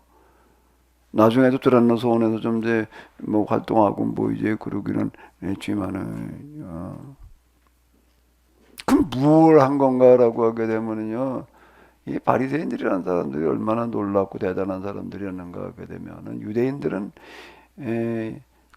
가나안 땅에 사는 사람들보다 그들의 역사가 이제 북왕국 남왕국이 망하고 뭐 그러는 과정들 뭐 이런 걸 통해 가지고 전 세계에 흩어져 살았다고요. 로마 제국 전역에 흩어져 살았어요. 거기 가가지고서도 그들은 자기들의 정체성 잃지 않으려고 정말 언어와 종교와 문화를 잃어버리지 않으려고 무진애를 썼어요. 그래서 회당들을 만들어 놓고 그러고 이제 신앙생활을 했다고요. 회당은 원래 바벨론 포로지에서 만들어졌지만요, 그게 이제 여기저기 알려져 가지고서 다 이제 회당을 만들어 놓고 이제 신앙생활들을 하고 있는 거예요. 근데 그게 10년, 20년, 100년, 200년 지나가다가 보게 되면 이게 이제 딴 길로 갈 수가 있는 거예요. 서로 이게 제각각이 돼버리면 곤란해요. 그 이걸 어떻게 해야 되느냐라고 해가지고서 이제 예루살렘에 있는 본토 유대인들 가운데 서기관 바리새인들이 이 문제를 해결하기 위해서 각 지역의 회당들을 찾아다니면서 율법을 가르치는 거예요. 여기가 중앙이야, 예루살렘이. 이래가지고 이제 분화되는 것들을 좀 막으려고 통일성 유지하려고 이렇게 돌아다녔어요. 그 비용은 누가 대주느냐? 지가 마련해가지고 가야 돼. 자비량이야 이거는. 자비량이야. 그러니까 하든지 바리새인들은 그냥 돈을 그냥 깎이고 모으고 모아가지고서 각 지역에 찾아다니면서 그 회당들이 잘못된 방향으로 가지 않도록 가르치는 역할을 했다고요. 예수님께도 그 사람들 가르치면서 교회 나를 얻게 하여 산과 바다로 두루 돌아다니다 하나를 만나면 배나 더 지옥 자식을 만들어 놓는다는 얘기가 이 얘기예요. 이걸 얘기를 하는 거예요. 자기 돈 가지고 갔어요. 자기 돈 가지고 그러고 간 거예요. 예수님의 제자들 가운데에서는 뭐 해외에 있는 회당을 또 찾아다니면서 뭘 어떻게 해보자는 생각을 못해. 그건 누구나 할 수 있는가라고 하게 되면 예루살렘 출신의 서기관 바리새인이나 가능한 거야. 왜 어제 외국에 있는 회당을 찾아가게 되면은 일단 뭐부터 내놔야 되는 명함부터 내놔야 돼. 뭐라고? 나 예루살렘에서 온 바리새인 뭐 서기관 아무개입니다. 아 그래요? 그러면 좀 여기서 좀 우리 유대인들 좀 똑바로 가르쳐 주십시오. 근데 예수님의 제자들은 이거 어부 출신이니까 나 갈릴리에서는 어부입니다. 그 뭐 생선 팔러 왔나 뭐 그러지. 갈 수가 없어요. 근데 바울은 바나바는 예루살렘 출신들이에요. 바울은 또 그 랍비 중에서도 가말리엘 출신인 그런 우리나라로 이건 서울대 출신 똑같은 권위를 가지는 거예요. 그럼 바울은 구상을 하는 거예요. 무슨 구상? 그 전에 하던 일을 그대로 하는 거예요. 야 우리가 해외에 있는 회당들을 찾아다니면서 이들에게 이제 복음을 전하자 이러고는 생각을 하는 거예요. 근데 그 바리새인들은 자비량으로 갔거든요. 바울도 자비량으로 가는 거예요. 하나 다른 거는 유대인들은 돈을 준비해 가지고 갔어요. 근데 바울은 현지 도달이야. 그 선교 비용을 현지 조달 뭐 하면서 일하면서 돈을 싸가지고 가는 거 말고 이게 하나 다른 거예요. 그리고 그 회당을 찾아가요. 그거 저 비시디 안디옥 가는 얘기 있잖아요. 비시디 안디옥에 가가지고서 회당에 찾아가지고서 얘기를 하는 거는 예루살렘에서 왔습니다. 가말랴 문화생 베냐민 지파 누구라고요? 사울입니다. 그러면 베냐민 지파는 우리로 조선시대로 얘기하면 이시방조, 전준이시야 이게 왕손에 해당되어지는 거예요. 가말리알 문화생 그럽니까? 뭐 더 그보다 더 큰 권위는 없는 거예요. 바울이 기독교인 되기 전에 공회에 허락을 받아가지고서 기독교인을 박해하는데 앞장섰다라고 하는 그런 얘기는 그가 얼마나 큰 비중을 차지하고 있었는지를 잘 보여주는 거라고요. 그는 유대교의 중심 인물 중에 한 사람이었어요. 이미 젊은 나이에. 그러고 딱 그냥 보고 어서 오십시오 그러는 거죠. 거기서 가지고 율법으로 해석을 하는 거예요. 그때 이제 중요한 게 이제 메시아 사상이야. 메시아가 뭐 어쩌고저쩌고 우리가 어떤 메시아 이렇게 기다렸는데 말이야. 그런데 그 메시아가 우리 가운데 오셨다. 이분이 바로 메시아다. 이걸 가지고 얘기를 하는 거예요. 그러니까 사람들이 그냥 설득력이 쭈쭈하니까 이게 먹혀 들어가는 거예요. 이걸 하러 댕긴 거지. 바울 선교라는 거가. 이방인 선교라는 얘기가 오늘 우리가 얘기하는 세계 선교로 돌아다니는 그런 개념하고는 다른 얘기예요. 그러면 바울은 왜 이런 구상을 했는가? 왜 이런 구상을 했는가? 여기에다가 사활을 걸었는가라고 하게 되면은 유대교의 랍비 중에서도 정통 랍비였던 바울은 기독교인이 되고 나니까는 보이는 거예요. 예수님 만나고 나니까 보여요. 뭐가 보였을까? 누구한테 기도받을 때 눈꺼풀이 벗겨졌다며. 그죠? 아나니한테 기도받을 때 눈꺼풀이 벗겨지면서 다시 소경이 됐다가 다시 봤다라고 하는 그거 자체가 얘기를 해주고 있는데 눈에도 눈꺼풀이 벗겨지는 거예요. 보이는 거예요. 뭐가 보였을까?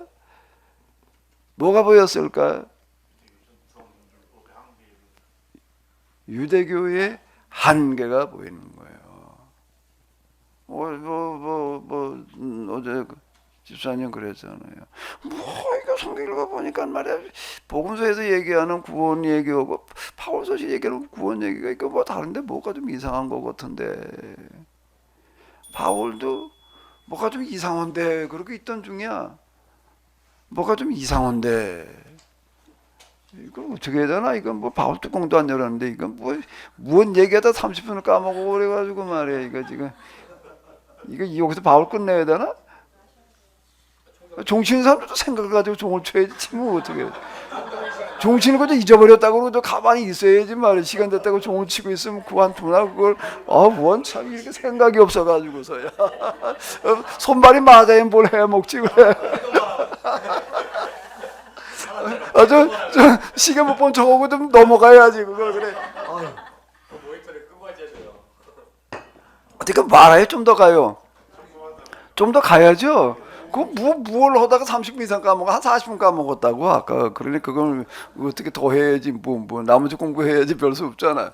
자, 조금 더 생각을 해봐봐요. 이건 지금 이거 심각한 문제. 이런 뭔 얘기도 잊어버렸네 이게.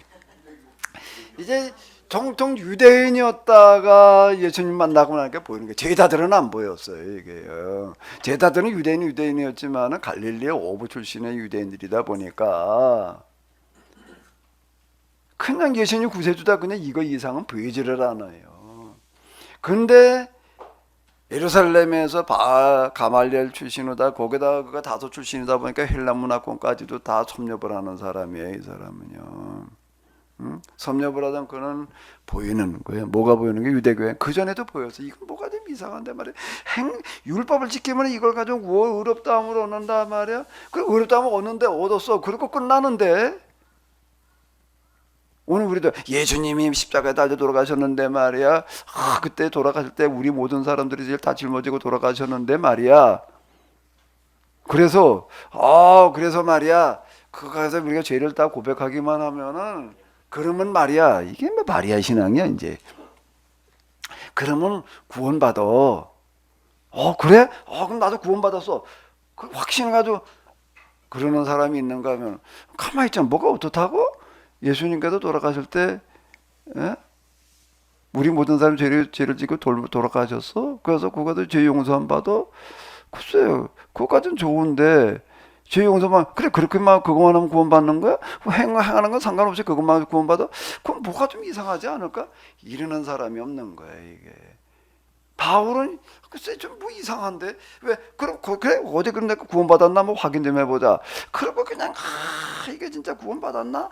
하나님 앞에서 내가 이래가지고 그럼 좀 받아 확인해 보니까 아무리 해도 이게 확신이 안 서는 거예요. 이거 가지고 내가 구원받은 걸까 이게? 아무리 해도 이게 도대체 뭐가 이상하지 말이야 이게. 근데 어디 가서 찾을 방법이 없어. 그럼 어떻게 열심을 전해봐야 돼 이제. 그 열심을 진짜 그게 기독인 박해하는데 앞장선 게 그거예요 지금요. 어제 우리 치킨을 쓰고 어떤 분가 하는데 그런 게 모태신앙인데 뭐 모태신앙이다 보니까 뭐 하는 놈이 하나도 없더래. 뭐든 못해. 그거 어떻게 해야 되나? 이게 뭐 잘 모르겠고 그래도 열심을 더 해보자 그래가지고 그냥 뭐 예배는 몽땅 다 참석하고 교회 가는 건 뭐 다 참석하고 뭐 이렇게 해가지고서 내가 좀 잘하려나 그러고 해보니까 맨날 못해가지고 잘하려고 해보니까 아무리 해도 안 되더란 말이야 이게. 사람들이 믿음 좋다고 그러긴 하는데 사람들 그렇게 말은 하게 돼. 새벽기도도 나오지 뭐도 다 나오지 말이야. 교회라면 맨날 앞장서서 하니까 믿음 좋다는 말이 그러긴 하는데 정작 자기는 내 안에 이 갈등의 문제는 점점 골이 깊어가지 그게 해결되는 게 아니더란 말이야. 뭐 우리 케노시스 와가지고 그게 해결될 때 이렇게 얘기하는 사람이 있더라고요. 그 갈증이라고 하는 거가 그렇게 얘기하는 사람이 어떤 사람 하나 있어요. 그래가지고 이제 뭐 아들 손자 몇 년까지도 다 들고 성경 공부 가정에서 이루는 사람이 이제 있던데 똑같은 얘기야. 바울은 갈등과 고민 가운데 있었어요. 그거를 극복해 보려고 열심을 내보는 거예요 지금. 그리고 다메섹까지 가다가 예수님을 만나. 이게 물고 필반이야. 이게 그게 달했을 때. 딱 그때가 예수님을 만나는 때예요. 그리고 나가지고 이렇게 보니까 눈꺼풀이 벗겨지는 거예요. 이게 유대교 율법 조항 그거나 지킨다고 구원받는 게 아니었구나 말이야. 예수님께서 우리의 죄를 짊어지시고 돌아가신 이 대속의 사건을 믿는 그 믿음으로 이게 우리가 의롭다함을 얻는 것이지. 뭔가 그러면 이제 우리가 유대교 율법 지키는 이게 행위 구원, 행위, 공로 가지고 그 공로로 다 유대교의 의인론은 공로주의였어요. 이거 가지고 되는 게 아니로구나. 이거 가지고 되는 게 아니로구나. 어떻게 해야 되는 거냐 말이야. 이게 하나님의 은혜로만 가능한 거지 이게. 어떻게 인간이 행위로 하나님 앞에 그것도 율법의 행위를 가지고 더 확대해가지고 율법 행위는 다른 행위라도 난 이 행위를 지켰으니까 구원받았다라고 얘기를 할 수가 있느냐. 1단계는 유대교 율법의 공로주의예요. 그 다음 단계로 넘어가서는 행위 일반으로 넘어가는 거예요. 행위를 가지고 구원받을 수 있는 자는 하나도 없다. 행위라는 걸 완전하게 실천을 해야 되는데 세상에 완전하게 실천할 수 있는 자가 어디 있느냐. 어차피 우리는 은혜로 용서함으로 구원받을 수밖에 없대. 이렇게 얘기를 하는 거예요. 이게 백분지당한 얘기 아니에요? 바울은 이게 보이는 거예요. 그러고 나서 이제 교회가 하는 일을 가만히 교회 안에 와서 보니까 유대교의 한계가 보이는 거예요. 니네 아나니아에게 기도를 받고 나서 눈꺼풀이 벗겨져 가지고서 그 사람하고 얘기를 하다가 보니까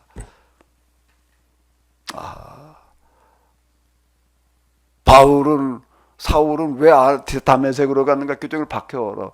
아나니아를 만나러 가는 거야. 아나니아는 이거를 설명할 만한 사람이었어요. 그 사람에 대해서는 별로 알려진 게 없는데요. 아나니아는 사울의 스승이야. 가말리엘에 이어 두 번째 스승이 아나니아. 거기서 3일을 뭘 어떻게 때문에 그걸 거기서부터 또 와서 또 근데 유대인들에게 이제 유대교의 한계를 지적을 하고 나가는 그런 일들을 했다라고. 그러고 나니까 바울은 또 보여요. 뭐가 보일까? 기독교의 한계가 보이는 거예요. 사도들 중심으로다가 이루고 그냥 좋은데 웅성웅성 좋은데 그런데 이게 유대교와 구분이 안 되고 있는 거예요, 이게요. 유대교 속에 지금 함몰돼 가지고서 유대교 치맛자락 속에서 벗어나지를 못하고 있는 거예요, 이게요. 예수님이 메시아라고만 얘기를 하고 있지. 그게 뭘 얘기하는 건지, 유대교에서 얘기하는 의인론과 기독교에서 예수님을 통해서 구원받는다라고 메시아라고 이렇게 얘기는 하고 있는데 이게 뭐가 어떻게 되지 구분이 안 되는 거예요, 이게요. 그러니까 그냥 우리는 교회라고 그러지만 그때까지는 아직 회당이에요, 이게요. 예루살렘 회당 중에 다양한 회당이 있었는데 그 중에 뭐가 있었는가 하면 마가다락방 회당이 하나 있었을 뿐인 거예요. 그래서 야 이거 아니다. 그래가지고 이제 사도들하고 많은 대화를 하고 그러면서 이제 이방인 선교에 허락을 받았다라는 그런 얘기는, 이방인 선교라고 하는 거는 뭘 하러 가는가 하면 유대교와 기독교로 선을 걸어 나가는 거예요. 갈라디아서는 뭔가 하면 바로 그 책이에요. 그러니까 갈라디아서는 기독교 독립선언서에 유대교로부터 독립선언 시키는 거예요.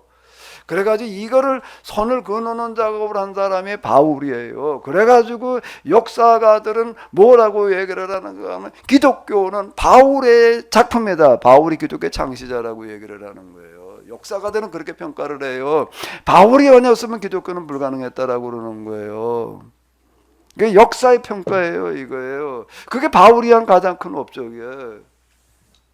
바울로 말미암아 기독교가 가능해진 거예요. 바울 신학으로 말미암아. 그게 뭔가 하면 행위로는 아니고, 그 골자가 핵심이 행위로는 아니고 이건 은혜로야. 그걸 통해 가지고 유대교가 선긋기로 들어가는, 그 바람에 그는 아주 유대인들로부터 그냥 죽을 고생을 하는 거예요. 저자의 목을 따기 전에는 난 목재 좀 마시기 않겠다 그러고 나온 사람이 40여 명이나 돼. 그냥 떼거질 몰라다니면서 바울을 죽이려고 그래가지고서요.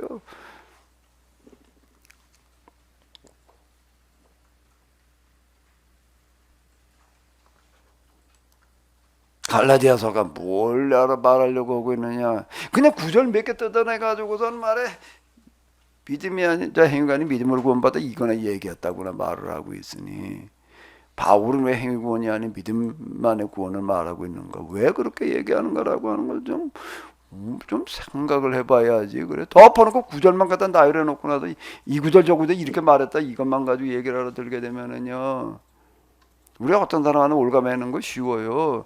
책 이 구절 몇 개 따가지고 이 사람이 이렇게 말했다고 완전히 딴 사람 만들어 놓는 거, 그거 호다예요, 그런 경우에. 그리고 뭐 이런저런 홍보하면 찌라시 나오게 되면 그 읽고 이상 이런가 보다. 찌라시 읽을 때도 좀 생각하면서 읽어야 돼. 어떤 놈이 이런 식으로 이게 왜 써놨단 말이야. 그럼 뭐 이렇게 써놨으니까 이러면은 이놈에게 다 그냥 소문에 놀아난 사람이 되고 마는 거지. 십계명 가운데 거짓말하지 말라는 얘기가 있어요. 거짓말 하지 말라는 얘기지. 근데 그게 십계명 중에 하나가 돼야 돼, 그래? 그 성경에서 얘기하는 거짓말하지 말라는 건 무슨 소리냐는 걸 좀 물어봐야 돼. 거짓말하지 말라면 거짓말하지 말. 거짓말이라는 게 말해 원어로 보게 되면 뭐고 말해. 그러니까 뭐 거짓말하지 말라는 거지. 이 수준이게 되면 이게 맨날 거기서 끝나는 얘기예요. 그걸 말하고 있는 모세는 그 당시 종교라고 하는 거 완전 사기극이야, 이게 지금. 내세 사상이나 얘기를 하고 내세가 가지고서 말이야 뭐 어쩌고 저쩌고 말이야, 아 뭐 우리 신이 말이야 나에게 이런 고난을 줘 가지고서 말이야 이렇게 뭐 황제가 되게 했고 말이야 뭐 어쩌고 저쩌고, 이제 종교 행위를 가지고 맨 그냥 그저 통치 이데올로기나 만들어내고 있고 말이야. 이게 그리고 뭐 풍요라고 하는 건 뭐냐라고 해가지고서 말이야 뭐 신한테 성을 상납해야지 복받아 뭐 이따오로 가지고, 이게 맨 거짓말 투성이야, 이게 온 세상에 지금은. 그따위 짓거리 하지 마라 말이야. 또 하나 종교 가지고 사기극 벌이지 말라는 얘기가 거짓말하지 말라는 얘기지. 똑바로 가르쳐 가지고. 그리고 또 하나는 그따위 거짓부렁에 노란하지 마라. 거짓말에 노란하지 마라. 그걸 이어받은 사람들이 성서문학자들이에요. 성경을 써내려가면 똑바로 들여다봐. 삼손의 얘기를 써내려가면서 말이야. 겉으로다가는 그냥 주색잡게 노란한 사람으로 이렇게 그 슬쩍, 그렇게 슬쩍, 무슨 슬쩍, 스리슬쩍 그렇게 해놔. 그러면서 얘기를 하는 거예요. 거짓말 하지 말라는 이 계명이라고 하는 거. 이따위에 쏘고 넘어가지 마라. 난 성경 기자들이 그런 사람들로 보여요. 그게 영감이에요.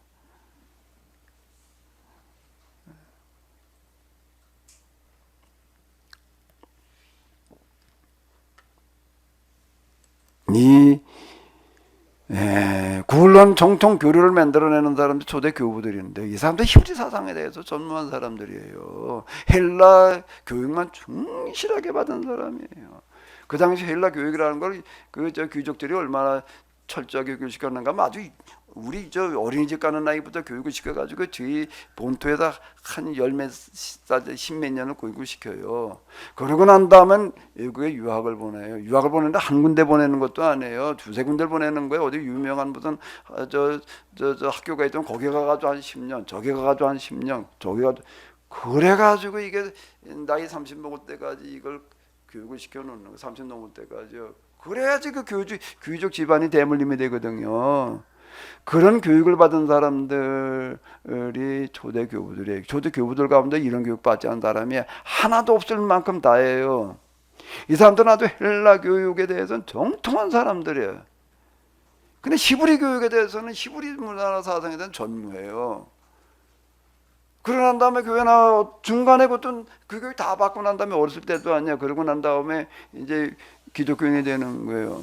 그 기독교인 된 교부 가운데 어떤 사람이 있는가 하게 되면 재판관이 돼가지고서 재판을 하는데 기독교인 불러다가 재판을 하다가 기독교인 되는 사람이 여러 명이에요. 이게 무슨 죄가 있나고 캐묻다 보니까 죄인이 아니야 이게. 그걸 죄인이라고 그런다면 나도 그런 죄인이 돼야 되겠다. 그래가지고 교인 되는 사람들이 있었어요. 그러니까 헬라 문화와 사상에는 철학에는 정통하지만 구약 성경은 몰라요. 그러고 있다가 그렇게 회심하는 사람들이야. 회심을 하고 난 다음에 보니까는 회심할 때 그 독특한 감격이라는 게 있잖아요. 이야 진짜 예수님께서 나를 위해서 돌아가셨구나 말이야. 뭐 기타 등등. 그러다 보니까 그걸 가지고 구원교리로 나아간 거예요.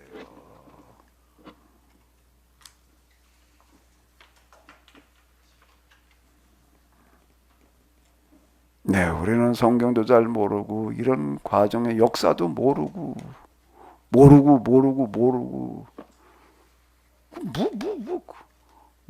교야 이거 모르고 교. 그랬나 보다. 그러니까 뭐 그런가 보다 교고. 뭐 묻지를 않아. 왜? 교회에서 묻지 말라고 그러니까 뭐라? 그럼 묻지 말고 믿어 그래 놓으니까. 물으면 무슨 뭐 마귀의 탈을 쓴 모양으로 취급을 하니 이놈의 거를. 묻는 문화 자체가 불을 뽑혀버렸으니 이거를.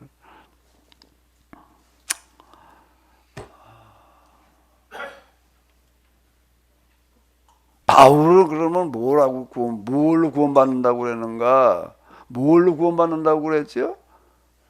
자연의 원리와 이치를 가지고 설명을 했어요. 구원의 원리는.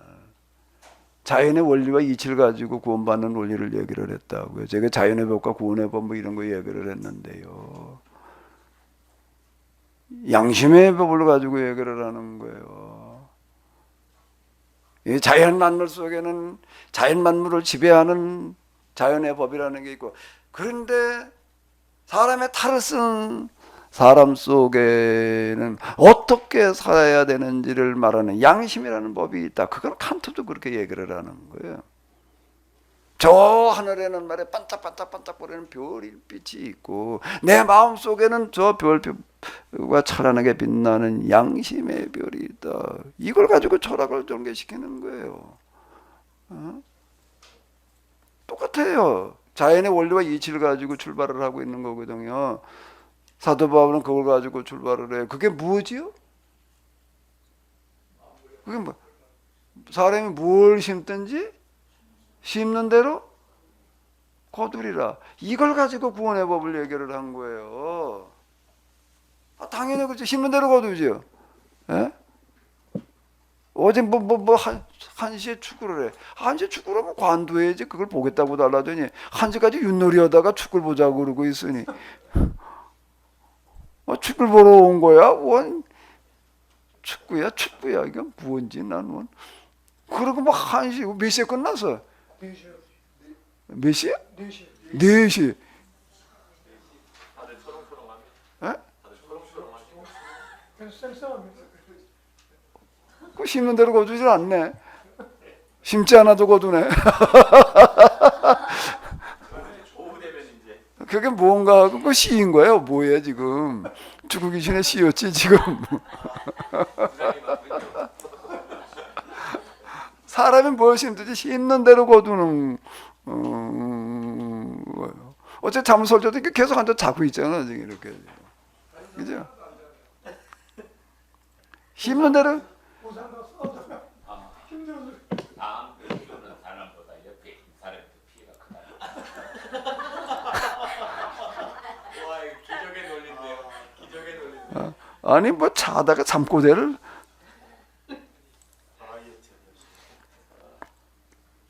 스스로 이렇게 얘기를 하고 있습니다. 바울이 얘기한 구원과 관련된 구절은 여기 있어요. 근데 이게 구원과 관련된 교리라고 여기지도 않아. 이게요.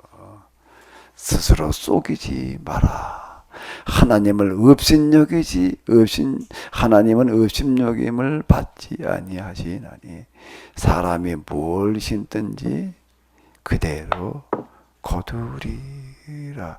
자기 육체를 위하여 심는 자는 육체로부터 썩어질 것을 얻고 성령을 위하여 심는 자는 성령으로부터 영생을 거두리라. 성령을 위하여 심는 자가 뭐야? 우리가 소원을 행하되 낙심하지 말지니 포기하지 아니하면 때가 이름에 거두리라. 뭘로 구원받는다는 거야? 소원을 실천하는 걸로 구원받는 선행 구원론이야 이거는요. 쓰여져 있지 않나? 내가 잘못 읽었나? 내가 이게 거꾸로 읽은 거야 지금 이게? 예? 심는 대로 거둔다는 거예요 이게요. 이렇게 그까지 영생을 거둔다는 얘기가 영생이라는 얘기가 여기 나오잖아요. 의라고 얘기하는 게 유대교 용어였어요. 의롭다함을 얻는다는 거는. 여기 영생은 구원이 아닌가? 영생교인가 그냥? 여기 영생을 얻으리라고 그러는 거는 왜 이건 들여다보지를 않고 구원론을 얘기를 한다면 영생을 이렇게 얻는다 그런 걸 가지고 바울이 이거 가지고 구원론 얘기했다 이래야 될 거 아니야. 이건 무슨 일들을 한 건지 난 잘 모르겠어.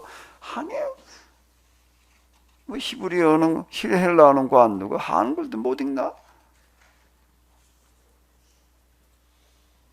아니 그러면 저 로마서로 가봐 또 그 다음에 이제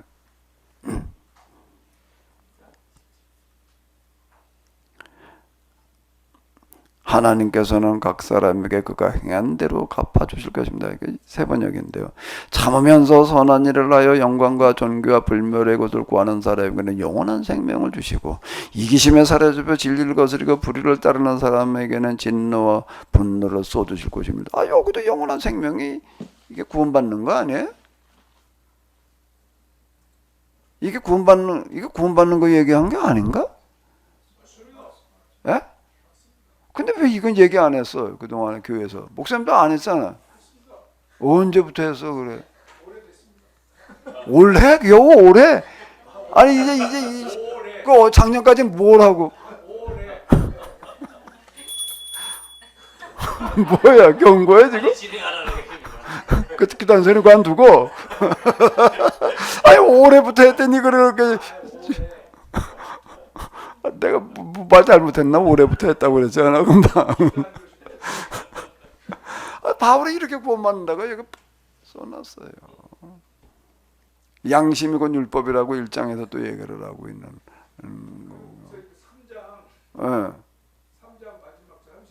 3장? 3장? 네. 율법을 폐하는 건이 아니다 말이야. 오히려 율법을 굳게 세우는 거다. 이렇게 얘기를 하는 건데요. 믿음의 법으로 됩니다라고 얘기를 하는데 믿음이라고 하는 거는 율법을 폐하는 게 아니다. 완성시키는 거다. 이렇게 얘기를 하고 있다. 바울이 얘기하는 것도 믿음과 믿음의 법이라는 것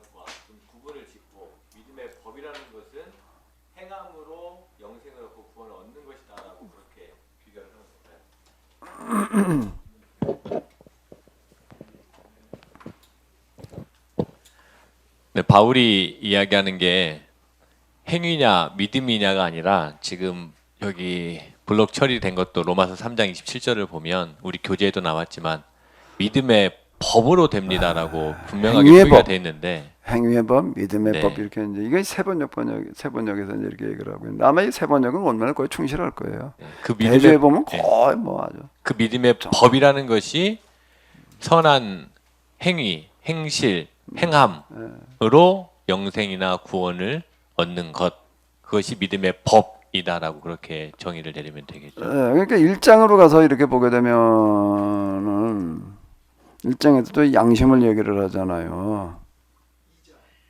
2장에? 2장에서 양심 얘기하나?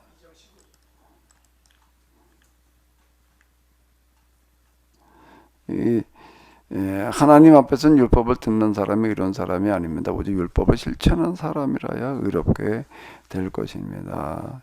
여기서 얘기할 때는 이게 유대교 율법인지 신해산 율법인지 이런 거 우리가 구분해가면서 좀 읽어야 되는데 그게 이렇게 혼재돼 있어요. 그런 부분들에게 현대 성경에서는 유대교 율법이라고 이렇게 좀 의역을 해놓은 구절이 좀 나오더라고요. 현대 성경은요. 율법을 가지지 않는 이방 사람의 본성을 따라 율법에 명하는 바를 행하면 그들은 율법을 가지고 있지 않아도 자기 자신이 자기에게 율법이 됩니다. 그런 사람은 율법이 요구하는 일이 자기 마음에 적혀 있음을 드러냅니다. 그들의 양심도 이 사실을 증언합니다. 그들의 생각에 서로 고발하기도 하고 변호하기도 합니다. 이렇게 얘기를 하고 있거든요. 율법이라고 하는 거는 여기서 얘기할 때 율법은 유대교 율법을 얘기하는 거예요. 신해당 계약법을 얘기하는 건데 유대인에게만 주어지는 게 아니라 이 모든 사람들에게 다 이미 주어져 있다. 이게 논리에 맞아요. 왜 불순종이라고 하는 거가 하나님 믿든 안 믿든 상관없이 절대 명령에 어긋나게 되면 그걸 불순종이라고 그러고 있잖아요. 기생 야합은 순종한 사람이고 여리고 사람들과 나머지 사람들 불순종한 사람이다 이렇게 얘기를 하는 거고 똑같은 얘기가 되는 거예요. 그래야지 이게 앞뒤가 맞는 얘기가 되는 거죠. 사도 바로 그렇게 얘기를 하고 있는 거라고요. 그러니까 우리가 절대 명령이라고 하는 거에 따르느냐 안 따르느냐라고 하는 거가 순종이냐 아니냐는 문제가 되는 거지. 하나님 말씀에 하나님 말씀이 뭐가 하나님 말씀이에요? 성경에 있는 구절만 하나님 말씀이 아니라 양심이 곧 하나님의 말씀이고 양심 속에 들어있는 절대 명령, 정언 명령 이제 철학자들은 특히 칸트 정언 명령 이렇게 얘기를 하는데 양심 속에 들어있는 정언 명령을 따라야 된다라고 이제 철학을 전개를 하고 그러는데요. 그건 100번 지당한 얘기라고요. 그게 안 따르게 되면 그게 불순종이, 그게 멸망이지. 그렇게 되면은 그게 구원의 법이지. 우선 이렇게 바울의 구원론을 선을 행함으로 구원을 얻는다는 근거 본문을 그동안은 이제 복음서 위주로 말씀을 하시다가 이제 로마서 안에서 근거 본문 로마서 2장 7절을 말씀해 주셔서 참 감사하고 전적으로 동의가 하는데 갈라디아서 6장 9절에 있는 선을 행함으로 이 말씀은 6장 전체 맥락을 볼 때 이 구원과 바로 연결되는 그 선을 행함으로 연결을 시키기에는 조금 무리가 있어서 근거 본문으로는 갈라디아서는 조금 무리가 있지 않나 하는 생각이 지금 들어서 원리와 이치인데 기본적인 도식이 뭔가 하면은 자연의 원리와 이치를 가지고 설명한다는 거예요. 구원의 법을 심는 대로 거두는 법을 가지고서 선을 행하는 자는 선의 열매를 거두는 거고 악을 행하는 자는 악의 열매를 거두는 거고 이 도식을 가지고 얘기를 하고 있다. 이제 거기까지 이제 이렇게 보는 거죠. 그리고 이제 그 나머지 부분들은 사도 바울이 그 정황에 맞춰 가지고서 얘기를 하는 거거든요. 그러니까 6장이라고 하는 건 갈라디아서 6장은 이제 그건 사도 바울은 서신에서 맨 마지막에서 꼭 실천을 강조하고 있어요. 윤리라고요. 윤리를 강조하는 이런 부분에서 하는 얘기니까 갈라디아라고 하는 정황에서 이제 그렇게 말을 하는 걸 딱 떼버리고 구절만 가지고 자꾸 이렇게 하려고 하다가 보게 되면은 그 구절의 한계에 늘 빠져요. 그러니까 이제 이 구절들은 그 당시 갈라디아인들을 향해서 뭘 말하려고 했던가 이렇게 생각하지 않으면 늘 빗나가기 쉬워요. 강령으로는 아니 그 근거 본문이라고 하는 거는 뭔가 뭐 구원의 도식이라는 걸 여기 로마서와 비춰놓고 봤을 때 자연의 원리라는 거에서 소출해낸다는 거예요. 그게 맞아 들어가야 되는 거예요. 그게 양심의 법이라는 얘기가 되는 거고, 자 연결되어 되잖아요. 이걸 가지고 우리가 바울의 구원론이라는 거를 이렇게 전개시켜 나가야지 이게 맞는다는 얘기고, 그리고 갈라디아서도 그렇고 로마서도 그렇고 사도 바울이 기독교 구원론을 전개하려고 그러는 게 아니야. 초점이 지금 유대교 의인론의 한계를 지적하는 거지, 그 기독교 구원론을 제시하겠다고 그러고 쓰는 게 지금 아니에요. 그런데 거기에 이제 도처에 이런 게 좀 언급이 파편적으로 언급되고 있을 뿐이지 목적 자체가 기독교 구원론을 제시하려고 그러는 게 아닌 거예요. 근데 우리는 그 바울이 기독교 구원론을 제시하고 있다 이러고 제가 이거 읽어 나가는 거예요. 그게 이제 뭔가 행위가 아닌 율법이다. 아니 가만히 있자, 뭐지? 행위가 아닌 믿음이다. 이렇게 읽고 있으니까 이제 이게 완전 이제 거꾸로 읽고 있는 거라는 거예요. 행위가 아니라 분명하게 믿음의 법이다라는 것을 네. 좀 정확하게 지적해야 될 것 같고, 지금 블록 처리되어 있는 2장 15절에 보면 그들의 양심에 대한 이야기를 하는데, 이제 이 양심에 대한 그 이야기도 좀 분분할 수 있을 것 같은데요. 그 바울은 그 가말리엘 문화에서 바리새인이었고, 그리고 또 구약을 충분히 섭렵한 사람이어서 혹시 이 양심에 대한 이 개념을 창세기에 있는 하나님의 모양과 형상에 따라라는 어떤 그런 구절 속에서 그 양심의 근원을 좀 쫓아갈 수 있지 않을까 하는 생각을 하는데요. 이것은 어떻게 생각하십니까? 예, 그래서 그건 뭐 연결돼서 우리가 그렇게 이제 해석해 나가려고 한다면 여지가 남아 있겠죠. 그런데 이제 항상 철학이라고 하는 것도, 인문 철학이라고 하는 것도, 자연 철학은 그 아테네를 중심으로 해가지고서 그 이게 거기 뭐 여러 학파들이 산재해요. 밀레도 학파, 무슨 뭐 피타고라스 학파도 있고 여러 학파들 속에도 자연 철학이 이렇게 자유롭게 전개가 되다가 인문 철학으로 넘어와서는 주로 아테네 중심으로 전개가 되는 거예요. 소크라테스, 플라톤, 아리스토텔레스, 이제 인문 철학은 주로 아테네로 국한이 이제 이렇게 되어지겠는데, 자연 철학은 주변의 여러 도시 국가들을 중심으로 다 이렇게 이제 지금 그 뭐저 터키 그 남서쪽 이제 그런 쪽들이 다 오르져 가지고 이렇게 전개가 되어지는데요. 그러면 동양도 그렇고 서양도 그렇고 근본을 찾는, 인간이 어떻게 살아야 되느냐라는 근본을 찾는 것은 항상 뭐로부터 출발을 하는가 하면 자연의 법으로부터 출발을 하는 거예요. 왜? 우리도 자연의 일부이기 때문에 우리가 어떻게 살아야 되느냐라고 하는 것은 자연의 원리와 이치에 따라야 된다라고 하는, 그게 무의자연이에요. 상선약수예요. 그게요. 도교에서 얘기하는 거는 무의자연, 자연대로 우리가 따라가야 되는 거야. 자연을 거스르지 말아야 되는 거야. 이렇게 얘기를 하는 거거든요. 그러면도 이제 공자로 넘어오고 조금 더 이제 인문 사람은이라고 하는 초점을 맞춰 놓는 거가 이제 그다음에 이제 도덕 철학의 전개가 된다고요. 그러니까 노자는 자연 철학이라고 이렇게 볼 수가 있고, 히브리로 헬라로 넘어가더라도 마찬가지인 거예요. 먼저 자연 철학에 등장을 하고 그거에 따라서 그 다음에 인문 철학에 등장을 하는 거거든요. 그 자연의 원리와 이치가 기본이 되는 거예요. 나중 현대 국가의 법이라고 하는 거, 옛날에는 법이라는 게 없었잖아요. 그냥 왕명 가지고 살다가 왕정에서 민주정으로 넘어올 때에는 현대 국가가 등장을 하면서는 헌법이라는 것들을 만들어 놓는다고요. 헌법의 그 근거 기준, 우리는 이 나라를 뭘 가지고 뭘 중요한 기준으로 삼아 가지고 우리가 국법을 만들 거냐라고 할 때 이게 꼭 자연법이 등장을 하는 거예요. 여기에도요. 왜? 이게 아니고선 기준은 뭐 일반적 기준은 어디서 타잖아요. 이거 근거를요. 그러니까 여기가 출발인 거예요. 그 사도 바울도 마찬가지예요. 이건 왜 그런가 하게 되면 이런 철학이나 이런 것들에 대해서 충분한 조회가 있었기 때문에 이게 가능한 거예요. 그러니까 스스로 속이지 말아라. 금방 얘기해. 이거 봐봐요. 스스로 속이지 말아라. 하나님은 업신여김을 받지 않는다 말이야. 만유재금을 받지 않는다. 이제 개정개혁인데 사람이 뭘 심도 그대로 거두는다. 심지 않고 거두겠다라고 하는 어떤 그런 것들은 모순이라는 거. 스스로 속는 거고 하나님은 우습게 여기는 거라는 거예요. 이게 하나님 우습게 여기는 거다. 이렇게 얘기를 한다.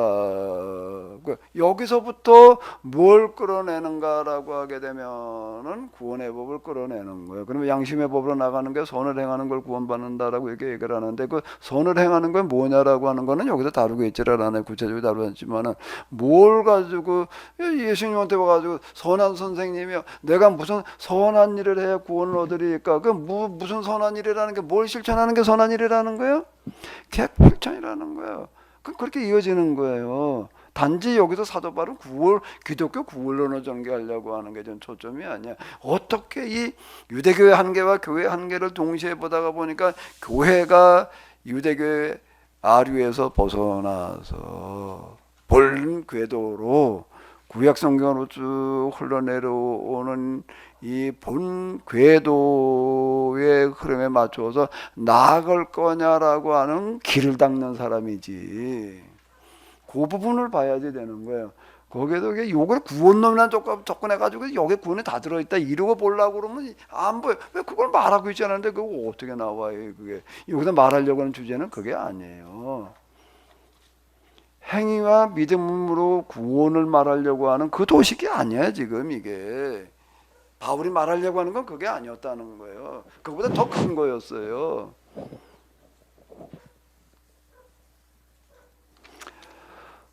자, 혹시 우리 팀즈로 들으시는 분들 가운데에서 좀 하실 말씀 있으시면 하시고요. 종을 치다 안 되니까 이제 개까지 지죠. 이제 관두라고. 예, 목사님. 예, 신 목사님. 귀한 강의 잘 들었습니다. 한마디로 말하면 그게 잘못된 율법주의라고 말할 수 있겠죠? 유대교를 가리켜 율법주의라고 그러는 거예요. 이제. 네, 유대교를 가리켜서. 그 헬라어 원어 자체가 율법의 본정신에 단어하고 율법주의라는 단어 자체가 다르잖아요.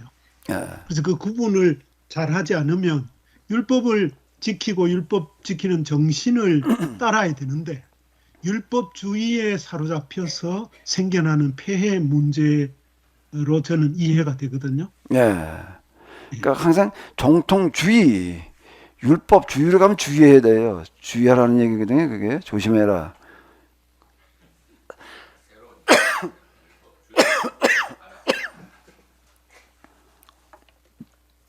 그러니까 율법주의라고 그러는 것은 유대교에서 뭔가라고 하게 되면 조항 몇 개 만들어 놓고 안식일법, 뭐 먹는 법 이런 거 얘기를 하는 거예요. 정결례법 이런 거 몇 가지 만들어 놓고 이방인은 건 접촉하지 마라 그 얘기예요. 그게 정결례법이라는 얘기가 그런 거다.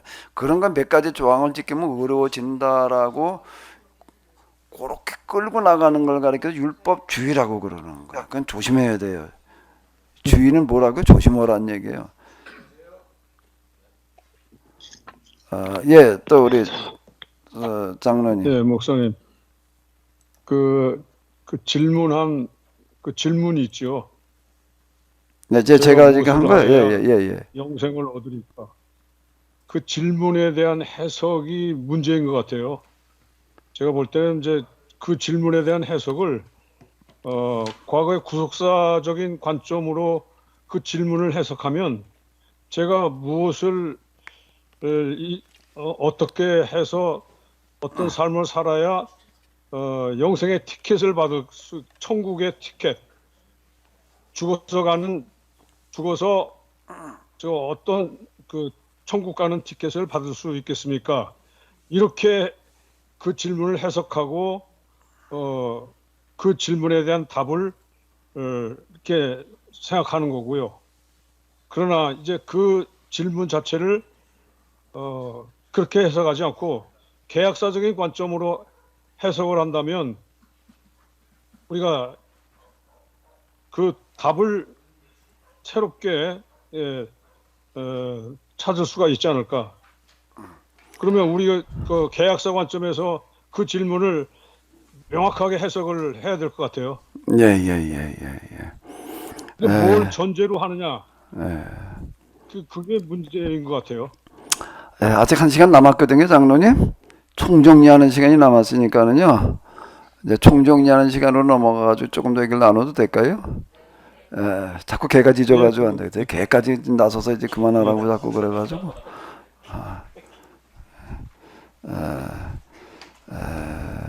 조금 더 하면 나하고 똑같은 개소리 된다고 그러는 것 같아요. 개가요. 예, 수고 많으셨습니다.